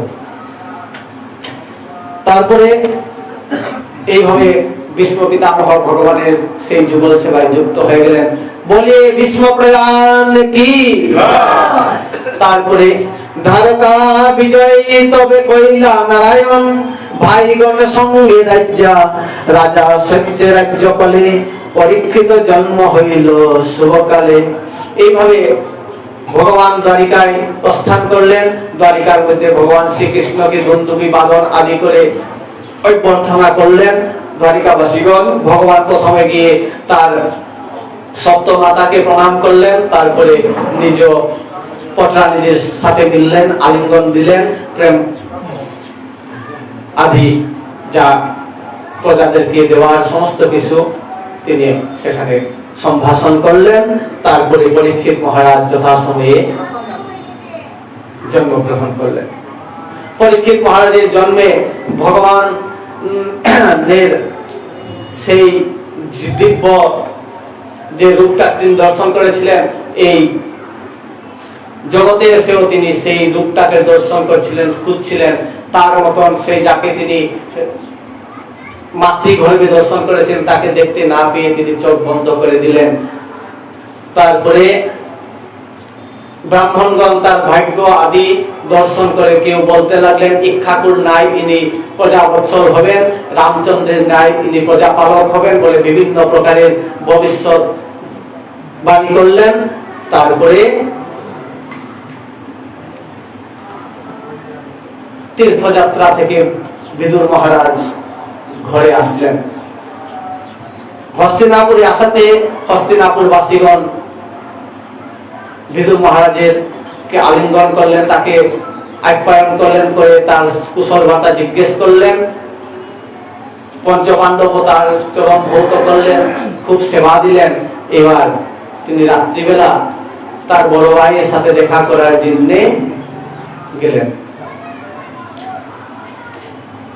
দ্বারপাল হুঁশিয়ার ধ্বনি করল, সাবধান, পরম বিদ্বান বিদুর মহাশয় প্রবেশ করতেছেন। এই কথা শুনে ধৃতরাষ্ট্র নিজ সিংহাসন থেকে উঠলেন। কি কি বিদুর আছেন? আমার ছোট ভাই আছেন। এই যুদ্ধে তো তিনি ছিলেন না। আগে এবার আমার হৃদয়ের তাপটাকে, আমার ভাইকে আলিঙ্গন করে আমি শান্ত করব বলে তিনি সেখান থেকে উঠলেন। উঠে তো গিয়ে যখন আলিঙ্গন করতে যায়, তৎক্ষণাৎ বিদুর মহাশয় গিয়ে তার বড় ভাইকে আলিঙ্গন করলেন। গান্ধারী মহারানীকে প্রণাম করলেন। করার পরে অনেক কথাবার্তা হলো। হবার পর এবার বিদুর মহারাজ তাকে একান্তে বললেন, ভ্রাতাশ্রী বলুন, এবার তো আপনি হস্তিনাপুরের সিংহাসনে তো আপনি এখন রাজত্ব করছেন না তো? না না, এখন তো এক ছত্রপতি ধর্মরাজ যুধিষ্ঠির রাজত্ব করছেন। তাহলে আপনার কাজটা কি? এই হস্তিনাপুরের মধ্যে আপনি কি করছেন বলুন? আপনাকে কোন কাজে লাগিয়েছেন যুধিষ্ঠির মহারাজ? না না, আমাকে কাজে লাগাবে? দেখো কত দাস দাসী রেখেছেন আমার সেবায়। আমার সন্তানও এইভাবে কোনোদিন আমাকে রাখেনি যা যুধিষ্ঠির মহারাজ আমাকে যেভাবে রাখছে। আচ্ছা, তাহলে আপনার আর করণীয় কোনো কিছু নাই? আপনি তৃপ্ত হয়ে গেছেন যুধিষ্ঠিরের সেবায়? বলছেন বিদুর মহারাজ, পিতৃ ভ্রাতৃ সুহিত পুত্রা হতাস্তে বিগতম বয় আত্মা চ জলয়া গ্রস্ত পরগে হম উপাসসে। নিজে বৃদ্ধ হয়ে যাচ্ছেন, আপনার 100টি পুত্রকে শেষ করে দেওয়া হলো, আর আপনার পিতামহ, আপনার বাবা মা সবাই এই জগৎ ছেড়ে দিয়েছেন। আপনি এই জগৎটা খালি করবেন কবে? তখন তিনি বলছেন, একে কিরকম কথা বলছে উদ্ধব, বিদুর, ঠিকই তো বলছি, এই জীবনটা কি কেবল মানুষের কাছ থেকে সেবা নেওয়ার জন্য পেয়েছেন? অন্ধ হয়েছিলেন, কোন যুদ্ধেও আপনি যাননি, কেবলমাত্র সিংহাসন পাহারা দিয়েছেন আপনি, আর পুত্র মুখে করে এই হস্তিনাপুরের বিনাশও ঘটিয়েছেন। আর কি শেষ করতে চান বলুন?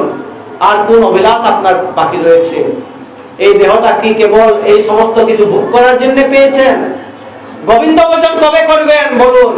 কারণ বিদুর হচ্ছেন পরম বৈষ্ণব ভাগবত। বৈষ্ণবের কার্য হচ্ছে জগতে বদ্ধ জীবদেরকে শৃঙ্খল মুক্ত করে গোবিন্দের সেবায় যুক্ত করে দেওয়া। তাই তিনি আজকে একটু কর্কশ্বরে বড় ভাইয়ের সাথে কথা বলছেন। তো তিনি বলছেন, ছেড়ে যাই কি করে বলো? যুধিষ্ঠির খারাপ পাবেন, মনে দুঃখ পাবেন যে জেঠমশাই মনে কিছু আঘাত নিয়েছে, তাই আমাদেরকে ছেড়ে চলে যাবে। আর বলো তো বলো কি, আমি এই অন্ধ লোক যাবো তো যাবো কোথায় বলো? তখন বলছে, আপনি যেতে ইচ্ছা করতেন যদি, তাহলে তো কবে হয়ে যেত। আপনি তো ভজন সাধনের দিকে, আপনার হাতে তো মালার ঝোলাও দেখছি না, আপনি তো নামই করছেন না, আপনি কেবল খাচ্ছেন মালপুয়া, লাড্ডু, পেড়া আর বিভিন্ন রাজভোগ খাচ্ছেন, যুধিষ্ঠিরের সেবায় সন্তুষ্ট হয়ে আছেন, কি করে হবে? বলছেন, আপনাদের জীবিত থাকার ইচ্ছাটা অত্যন্ত বলবৎ। সাধারণ একজন লোকের মতো বলছে, আমাদের যেরকম বৃদ্ধাবস্থায় এসে গেছে, কিডনি দুটাই ফেল হয়ে গেছে, এবার বড় মেয়ে এসে বলল, বাবা এতদিন আপনি আমাকে বড় করেছেন, কত কষ্ট করেছেন, আমার কিডনিটা আপনাকে দেব, আমার পুত্রিকা ধর্ম পালন করব। বাবা এবার ভাবছে কি, একবার দিয়ে দিল, আমারও তো এখন প্রায় 80-85 হয়ে যাচ্ছে, মেয়েও প্রায় 50 হয়ে গেছে, তার একটা দিয়ে তার 30 বছর আরো কেটে যাবে, মেয়েটা যদি দেয় তাহলে আর কয়েকদিন বাঁচলাম। তো এই হচ্ছে আমাদের বাঁচার প্রবণতা। তাই এখানে বিদুর মহাশয় তাকে বলছেন, ওহো মহিয়াসী জন্তুর জীবিকা আশা জয়া ভবান ভীম অপবর্জিতম পিণ্ড মা দত্তে গৃহপালবৎ। যে প্রকার গৃহে পালা জন্তুরা মালিকের অন্যের দ্বারা লালিত পালিত হয়ে থাকে, সেই প্রকার ভীমের বর্জিত অন্যের মধ্যে আপনি পালিত হচ্ছেন। এই তো ভীমের দেওয়া রান্না, পঞ্চপাণ্ডব ভীম একই কথা, তাদের দেওয়া অন্নে যে আপনি গৃহপালক পশুর মতো যে আপনি পালিত হচ্ছেন, অত্যন্ত আপনি ঘৃণিত কাজ করছেন। এই কথা শোনার পর তার মধ্যে কিছুটা বৈরাগ্য আসলো। তাহলে বিদুর বলো, কি করি আমি? জীবনের পুরুষার্থ করুন, হরিভজনে লেগে যান, ভগবানের ভজন করুন। আপনাকে তো সাক্ষাৎ ভগবান এসে বুঝিয়েছিল যেন এই পাপটা যেন তোমার দ্বারা না হয়। তুমি তো সব ভগবানের কথাকে উল্লঙ্ঘন করে চলেছো, কখনো তুমি সদাচারে ব্রত হও নাই। হে যুধিষ্ঠির, হে ধৃতরাষ্ট্র, এক্ষুনি তুমি ভজনে বেরিয়ে পড়ো, তপস্যায় চলো। তখন যুধিষ্ঠির যদি জানতে পারে, যুধিষ্ঠির জানবে না, রাত্রে অন্ধকারে আমরা পালিয়ে যাব। তখন গান্ধারীকে বলল, কি বলো? তিনি যা বলছেন ঠিকই বলছেন, বাকি সময়টা ভগবানের সেবায় লাগাবো। আমাদের সেই অবস্থায় হয়েছে, বৃদ্ধ হয়ে যাচ্ছি, এখন পর্যন্ত জিহ্বার লালস ছাড়তে পারছি না, হরিনামের মালা হাতে নিয়ে ঘুরতে লজ্জা করে, তিলক লাগাতে লজ্জা করে। এই অবস্থা যেরকম ধৃতরাষ্ট্রের হয়েছে, আমাদেরও সেই হয়েছে।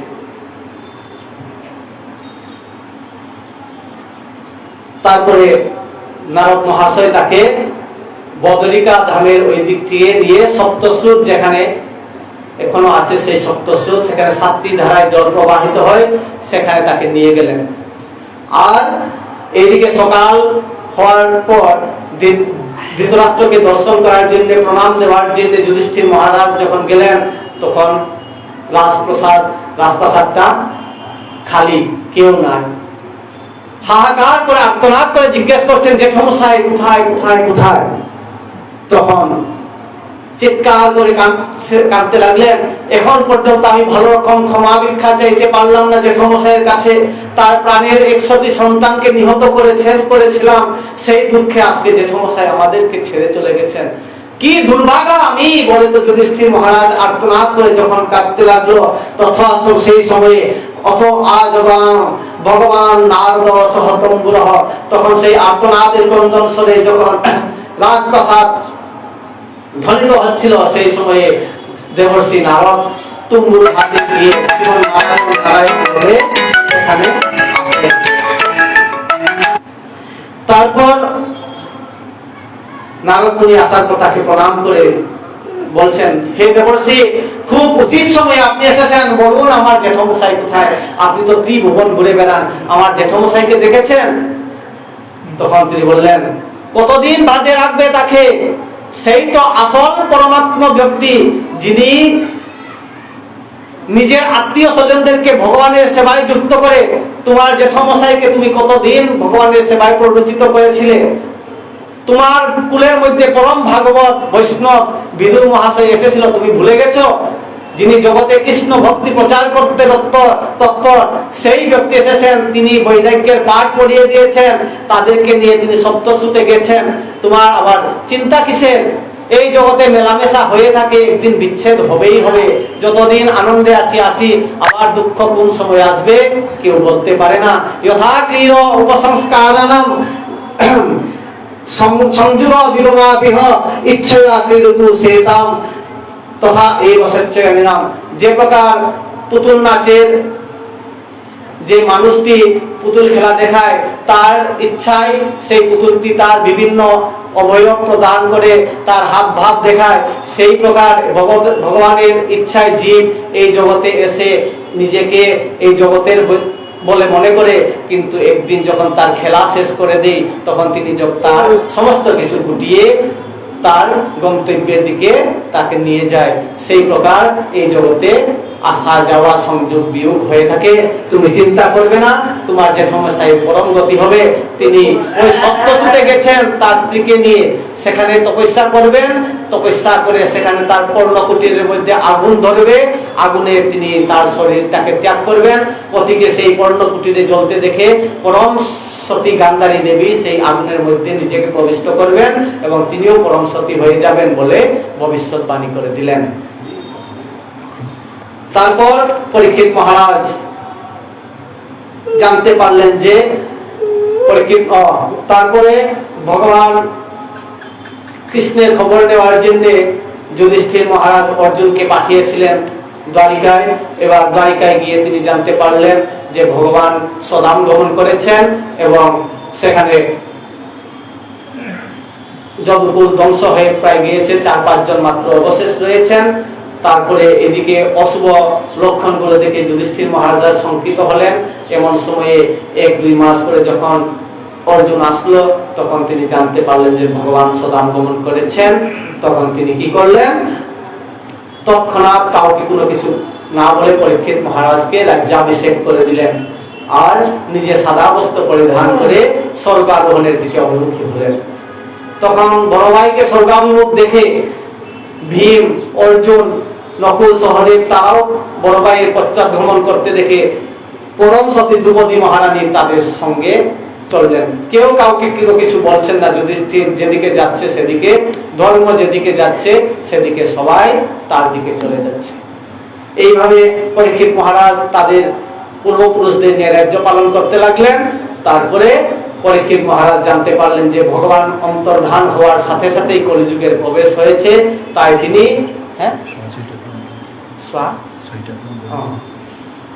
তিনি কি করলেন? সেদিকে গেলেন। নীল অশ্বযুক্ত রথে আরোহণ করলেন, সিংহধ্বজ রথে আরোহণ করে পরীক্ষিত মহারাজ সসৈন্য বলে কলিকে খুঁজে বের হলেন। তো তখন তিনি দেখে কি একটি অদ্ভুত ঘটনা।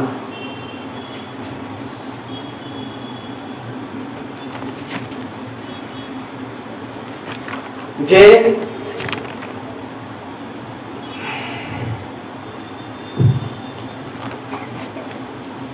একটি ষাঁড়, তার 3টি পা কাটা পড়েছে, একটি পায়ের মধ্যে ভার করেছে, বৃষ্টি ষাঁড়টি ঘোরাফেরা করছে, আর তার চোখ দিয়ে অশ্রু জল প্লাবিত হচ্ছে। আর একটি গাভী আর মাটি থেকে উঠতেই পারছে না, সে ওই পড়ে আছে। সেই সময়ে একজন রাজবেশ ধারণকারী শূদ্র কি করছে, সেই গাভীটার উপরে পা দিয়ে পদাঘাত করছে। তখন আর সেই 3 পায়ের নাই যে শুভ্র ষাঁড়টি, তার উপরেও তিনি গিয়ে প্রহার করছেন। তা দেখে তো পরীক্ষিত মহারাজ রথ থেকে ঝাঁপ দিয়ে পড়ে, সাবধান, কে কে নিজ গাহ যেসা বিরহ কলিং দিগ্বিজয় কচ্চিত নিবল ইন্দ্রধরম শূদ্রম গন্তম গো মিথুনম পদা। তুমি রাজা বেশ ধারণ করে এই গো এবং গাভীকে তুমি ষাঁড় এবং গাভীকে কেন তুমি প্রহার করছো? রে দুষ্ট, তোকে আমি এক্ষুনি শেষ করবো বলে তারকে ধরলেন এবং তলবার তার গলার মধ্যে বসালেন। তখন তিনি বললেন, মহারাজ অভয়দান করুন, অভয়দান করুন। আপনাদের পূর্বপুরুষগণ তো মহান ক্ষত্রিয়, তারা তাদের শরণাগত বৎসলদেরকে তিনি অভয়দান করতেন, আপনিও আমাকে অভয়দান করুন। তোমার এই যে অপরাধ, এটা কিন্তু ক্ষমাযোগ্য নয়, অবৈধান যোগ্য নয়, তাই তোকে আমি শেষ করব। তখন তিনি বলেন, মহারাজ আমি এই যুগের রাজা, কমসে কম আমার একটু মান রাখুন। বলছেন, তুমি কোন ধরনের রাজা? একছত্র সম্রাট তো আমি এই জগতে, তাহলে তুমি কে? তা বলছে, আমি এই যুগের রাজা কলি। হ্যাঁ, তোকেই তো খুঁজে বের হয়েছিলাম, খুবই ভালো হলো, এক্ষুনি শেষ করবো। না না মহারাজ, তা করতে যাবেন না, আমার খুব মাহাত্ম্য, আমার খুব বড়াই, শাস্ত্রের মধ্যে অনেক আমার গুণগান আছে, আপনি জানেন না ভালো রকম। নিজের যশোগাথা শোনাতে লাগলেন কলি। বলছেন,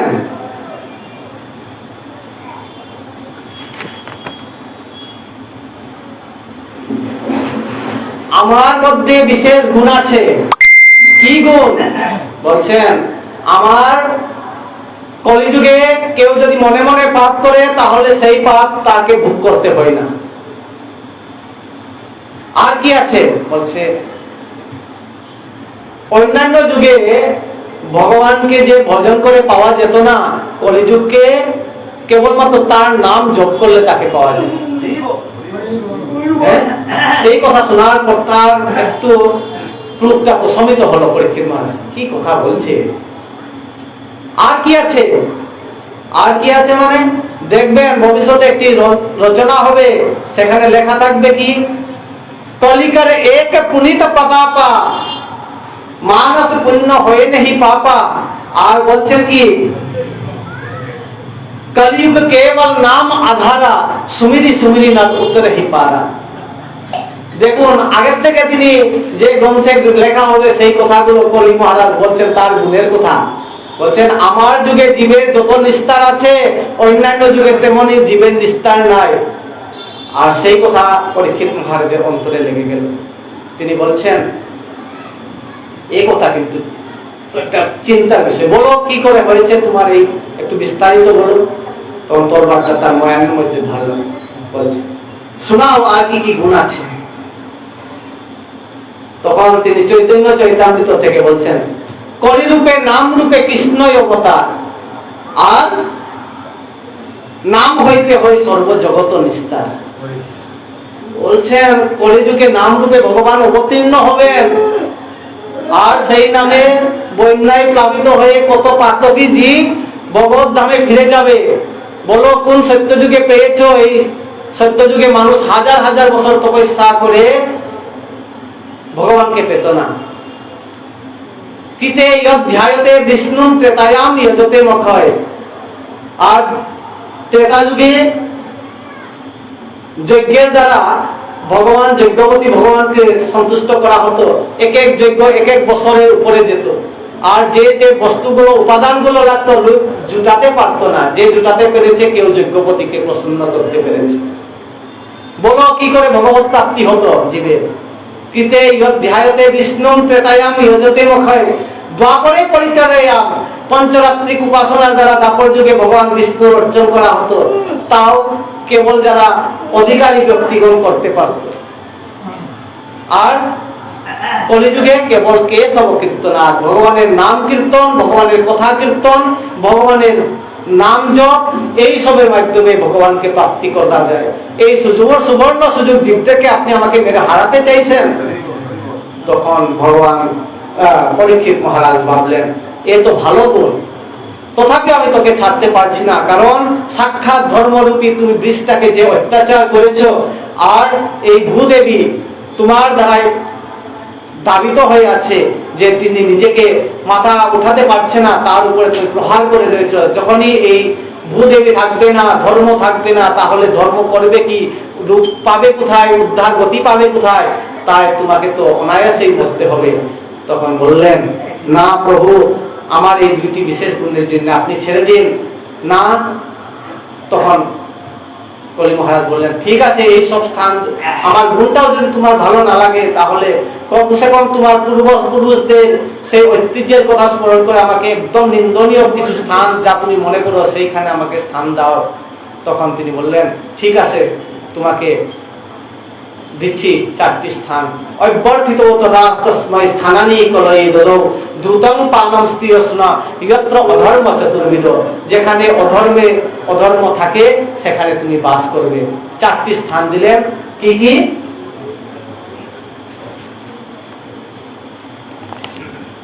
দ্রুতং পানম স্ত্রিয়স্না, দ্রুতম যেখানে জুয়া খেলা হয় সেখানে তুমি থাকবে। অর্থাৎ বিনিময় নিয়ে কেবল তাস টাকা দিয়ে খেললেই সেটাকে জুয়া খেলা বলা হয় না। যেখানে ওই মেলাতেও হোক, যেখানে লটারি কাটা হয়, এই সব জুয়ার বিনিময় যেখানে হয় সেখানে হচ্ছে খেলা চলে। যেখানে বিনিময় করে টাকা উপার্জনের কথা হয় সেই সমস্ত জুয়া খেলা, সেখানে কলির বাস হয়, আড্ডা হয়। তারপরে হচ্ছে পানম, যেখানে মদ্যপান সুরাপান যারা করে, মদ্যপানকারী ব্যক্তিরা হচ্ছে কলিরাজার চরণামৃত পান করে, এরা তাদেরকে ভুলিয়ে নিজের দিকে আনার একমাত্র ঔষধি এই সমস্ত সেন্টারগুলো কলি খুলেছেন। ইনি দিয়েছেন লোকদেরকে মোহিত করার ঔষধ। এই বোতলে ভালো ভালো কাচের শিশিতে ডিজাইন করা ঈগলের বোতল, আরো কি কি বোতলের মধ্যে ভরে সুন্দর, আর বলছে কি যত পুরানা হবে তত এটা স্বাদ বেশি। ইন্দ্রের খাওয়া যদি কোনো মদ থাকে তাহলে আরো ভালো। আর ব্রিটিশের যদি পাওয়া সেখানকার কোনো যদি মদের বোতল পাওয়া যায়, কোটি কোটি লোক টাকায় সেই মদের বোতল বিক্রি হয়। তো এই সব মদের এত কারনামা আর বলা বাহুল্য। আপনারা সকলেই দেখতে পাচ্ছেন, মোড়া উঠে না ঘর থেকে, আর বাসন্তী পূজায় দুর্গা দেবী নড়ে না বিসর্জনের দিন মদের বোতল না হলে। তাই কত আর বলবো, মদের বাগান সর্বত্র আছে। তাই এবার দুতম পানম স্ত্রীয়, যেখানে দেহ ব্যবসা হয় অথবা অবৈদিক আচরণে জীব নিজ ইন্দ্রিয় তর্পণে ব্যস্ত হয়, সেই স্থানগুলোতেও কলির বাস হয়। আর সোনা, সোনা মানে অলংকার গহনা তৈরি করা সেই সোনা নয়। সোনা শব্দের অর্থ হচ্ছে যেখানে নির্মম হত্যা হয়, জীবদেরকে যেখানে হত্যা করে খায়, মানুষ নিজের উদর পোষণ করে, সেই স্থানটাকেও কলির বাস বলা হয়। আপনারা শুধু ভাববেন না যেখানে মুরগিদের গলা কাটা হচ্ছে, পাঠা বেড়া ছাগল কাটা হচ্ছে সেখানেই কলির বাস হবে।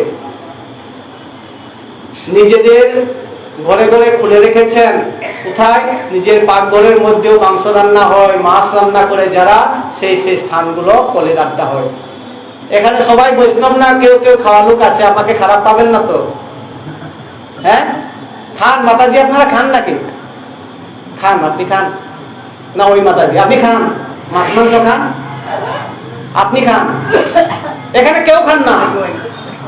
কে খান একটু দয়া করে হাত উঠান তো। আপনি খান, আর নাই এদিকে কেউ নাই, বলুন কে খান? কে খান বলুন, লজ্জা করবেন না, বলুন কে খান, একটু হাত উঠান তো দেখি। কেউ নাই? ধন্য এই হরিসভা, এখানে তো কেউ দেখি, সব মহাভাগবতগণ এখানে, কেউ সবাই প্রসাদ পাচ্ছে, মহা প্রসাদ। ধন্য এই পার্কটি, যেখানে এসে সব ভক্তদেরকে আমি পেলাম, যে এখানে কেউ মাছ মাংস নোংরা খাওয়ার লোক নাই। হ্যাঁ, মাছ তো কেউ তো হাত উঠাচ্ছে না তো।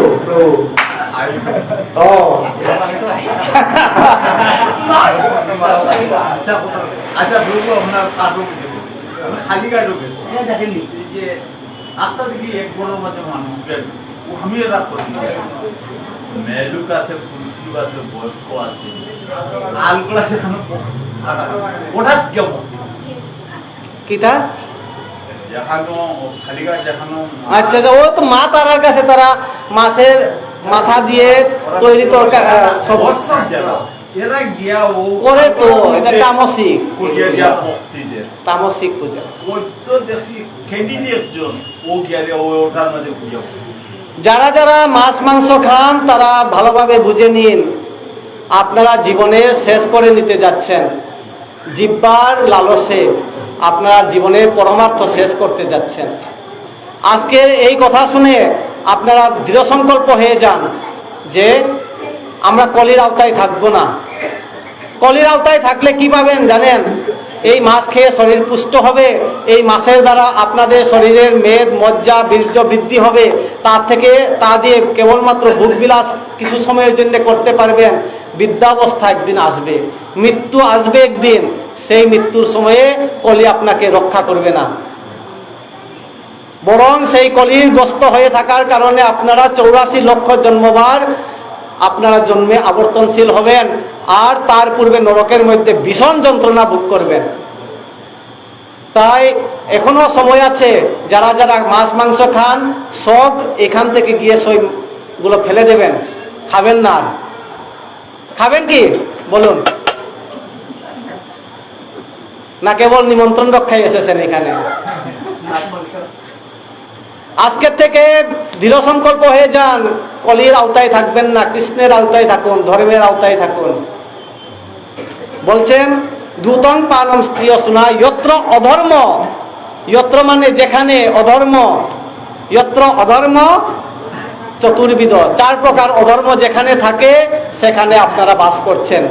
তাহলে অধর্মে বাস করে আপনারা চাইছেন স্বর্গপ্রাপ্তি হবে, আর বাবা মরে যাওয়ার পরে স্বর্গীয় অমুক দেবনাথ লিখে দিবেন, আর বাবার স্বর্গবাস হয়ে গেছেন, আর ফুলের মালা লাগিয়ে দিলেন, বাবার স্বর্গবাস হয়ে গেছে। পণ্ডিতকে দিয়ে দিলেন একটা ধুতি, যা এখান থেকে সমস্ত সৌরজগৎ দেখা যায়, এরকম পাতলা ধুতি, পণ্ডিতের জন্য হলে পাতলা ধুতি, আর বেশি পাতলা। তাই আর পূজার জন্য হলে চিরুনি আনে, কোনটা কাঠের মধ্যে হেক্সো ব্লেড দিয়ে দাগ দেওয়া চিরুনিটা আনে ব্রাহ্মণদেরকে ঠকানোর জন্য। তো এই রকম হয়, নিজের মধ্যে সেই ভগবানের প্রতি শ্রদ্ধা, ধর্মের প্রতি নিষ্ঠা কমে গেছে। যাই হোক, এই 4টি অধর্মের স্থান তিনি ব্যাখ্যা করলেন। তারপরে পরীক্ষিত মহারাজকে বললেন আপনি একটা কমসে কম ভালো স্থান দিন। তখন তিনি বললেন পুনশ্চ ইয়াচ মানায় ইয়াত রূপম অধাত প্রভু তত নিতম মদম রজম কাম বৈরম চ পঞ্চমম। বলছেন তুমি রজগুণের মধ্যে বাস করো, অর্থাৎ বিপুল ধন সম্পত্তি যা অধর্মের দ্বারা আহরণ করা হয়, সংরক্ষণ করা হয়, সেই অধর্মের ধনের মধ্যে তোমার বাস হোক। তাই লোক যারা যারা অধর্ম করে, ড্রাগসের কারবারি, হাতিয়ার বন্দুকের কারবারি যারা, তাদের টাকার অভাব থাকে না, কোটি কোটি টাকার মালিক হয়। ওই দাউদ দেখুন কোথায় আছেন, ভারতের পুলিশ কোন রক কেউ তাকে খুঁজে পাচ্ছে না। ওইখানে থেকে থেকে এখানে লোকদের শরীরের ভিতরে বম ফিটিং করে ভারত উড়াবে পরিকল্পনা করছেন। টাকা থাকলে সব হয়। অধর্ম চালাতে হলে অধর্মের দ্বারাই টাকা অর্জন করতে হবে। দেখবেন মদের দোকানের সামনে কত ভিড় থাকে। মানুষ লকডাউনের সময়ে সরকারের কাছে দরবার লাগাতো যে আপনার এই সিস্টেমটা আমরা চাইছি না। আমি দেখলাম মহারাষ্ট্রের মধ্যে লাইন লেগে লোক মদ ব্যাগের মধ্যে, যখন আমরা সবজি আনতে যাই সেই প্রকার বস্তা ভরে ভরে লোক লাইন ধরে মদ খুলেছিল। সরকার মানতে বাধ্য হয়েছে তাদের মদ দেওয়ার জন্য। এই অবস্থা, তাদের বিক্রি, টাকার অভাব নাই। যাই হোক, এই 5টি স্থান আপনারা ছেড়ে দিবেন। এই কলিযুগে নাম মাত্রই সার, ভগবানের নাম গ্রহণ করবেন। সময়ের অভাব, অনেক কিছু ব্যাখ্যা করার ছিল, এই বিষয়ে আরো আপনাদেরকে শোনানোর কথা ছিল। পরবর্তীতে সময় পাইলে পরে আপনাদেরকে শ্রবণ করাবো। তো কথাটাকে এখানে বিশ্রাম দিচ্ছি। বলি শ্রীমদ ভাগবত মহাপুরাণ কি, শ্রীল ব্যাসদেব জি গাই গাই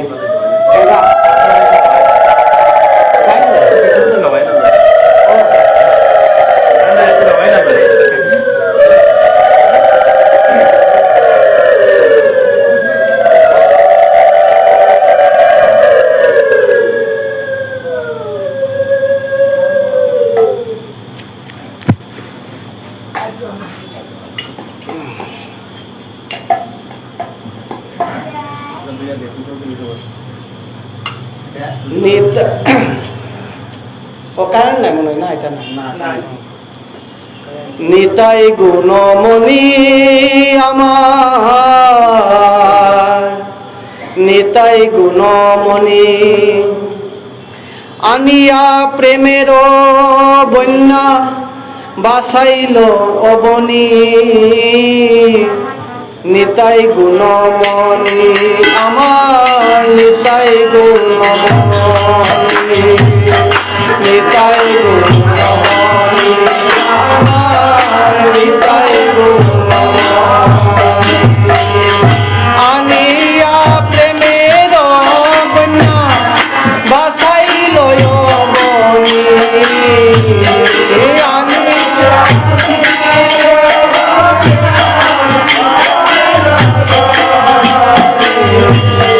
নিতাই গুণমণি আমার নিতাই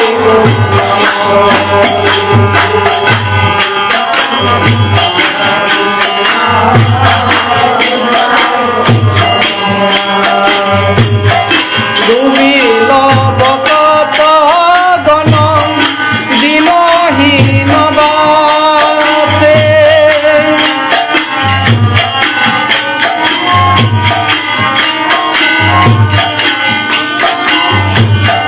ডুবিল ভগত গণ দিনহীন ভাসে দিনহীন পতিতম দিনহীন পতিতম নাহি বাসে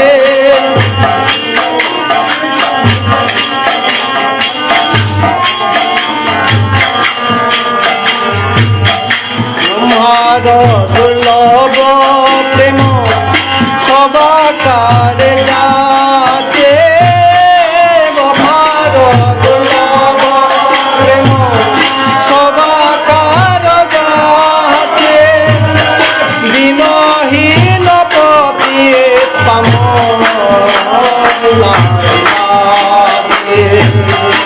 দিনহীন পতি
হরে কৃষ্ণ।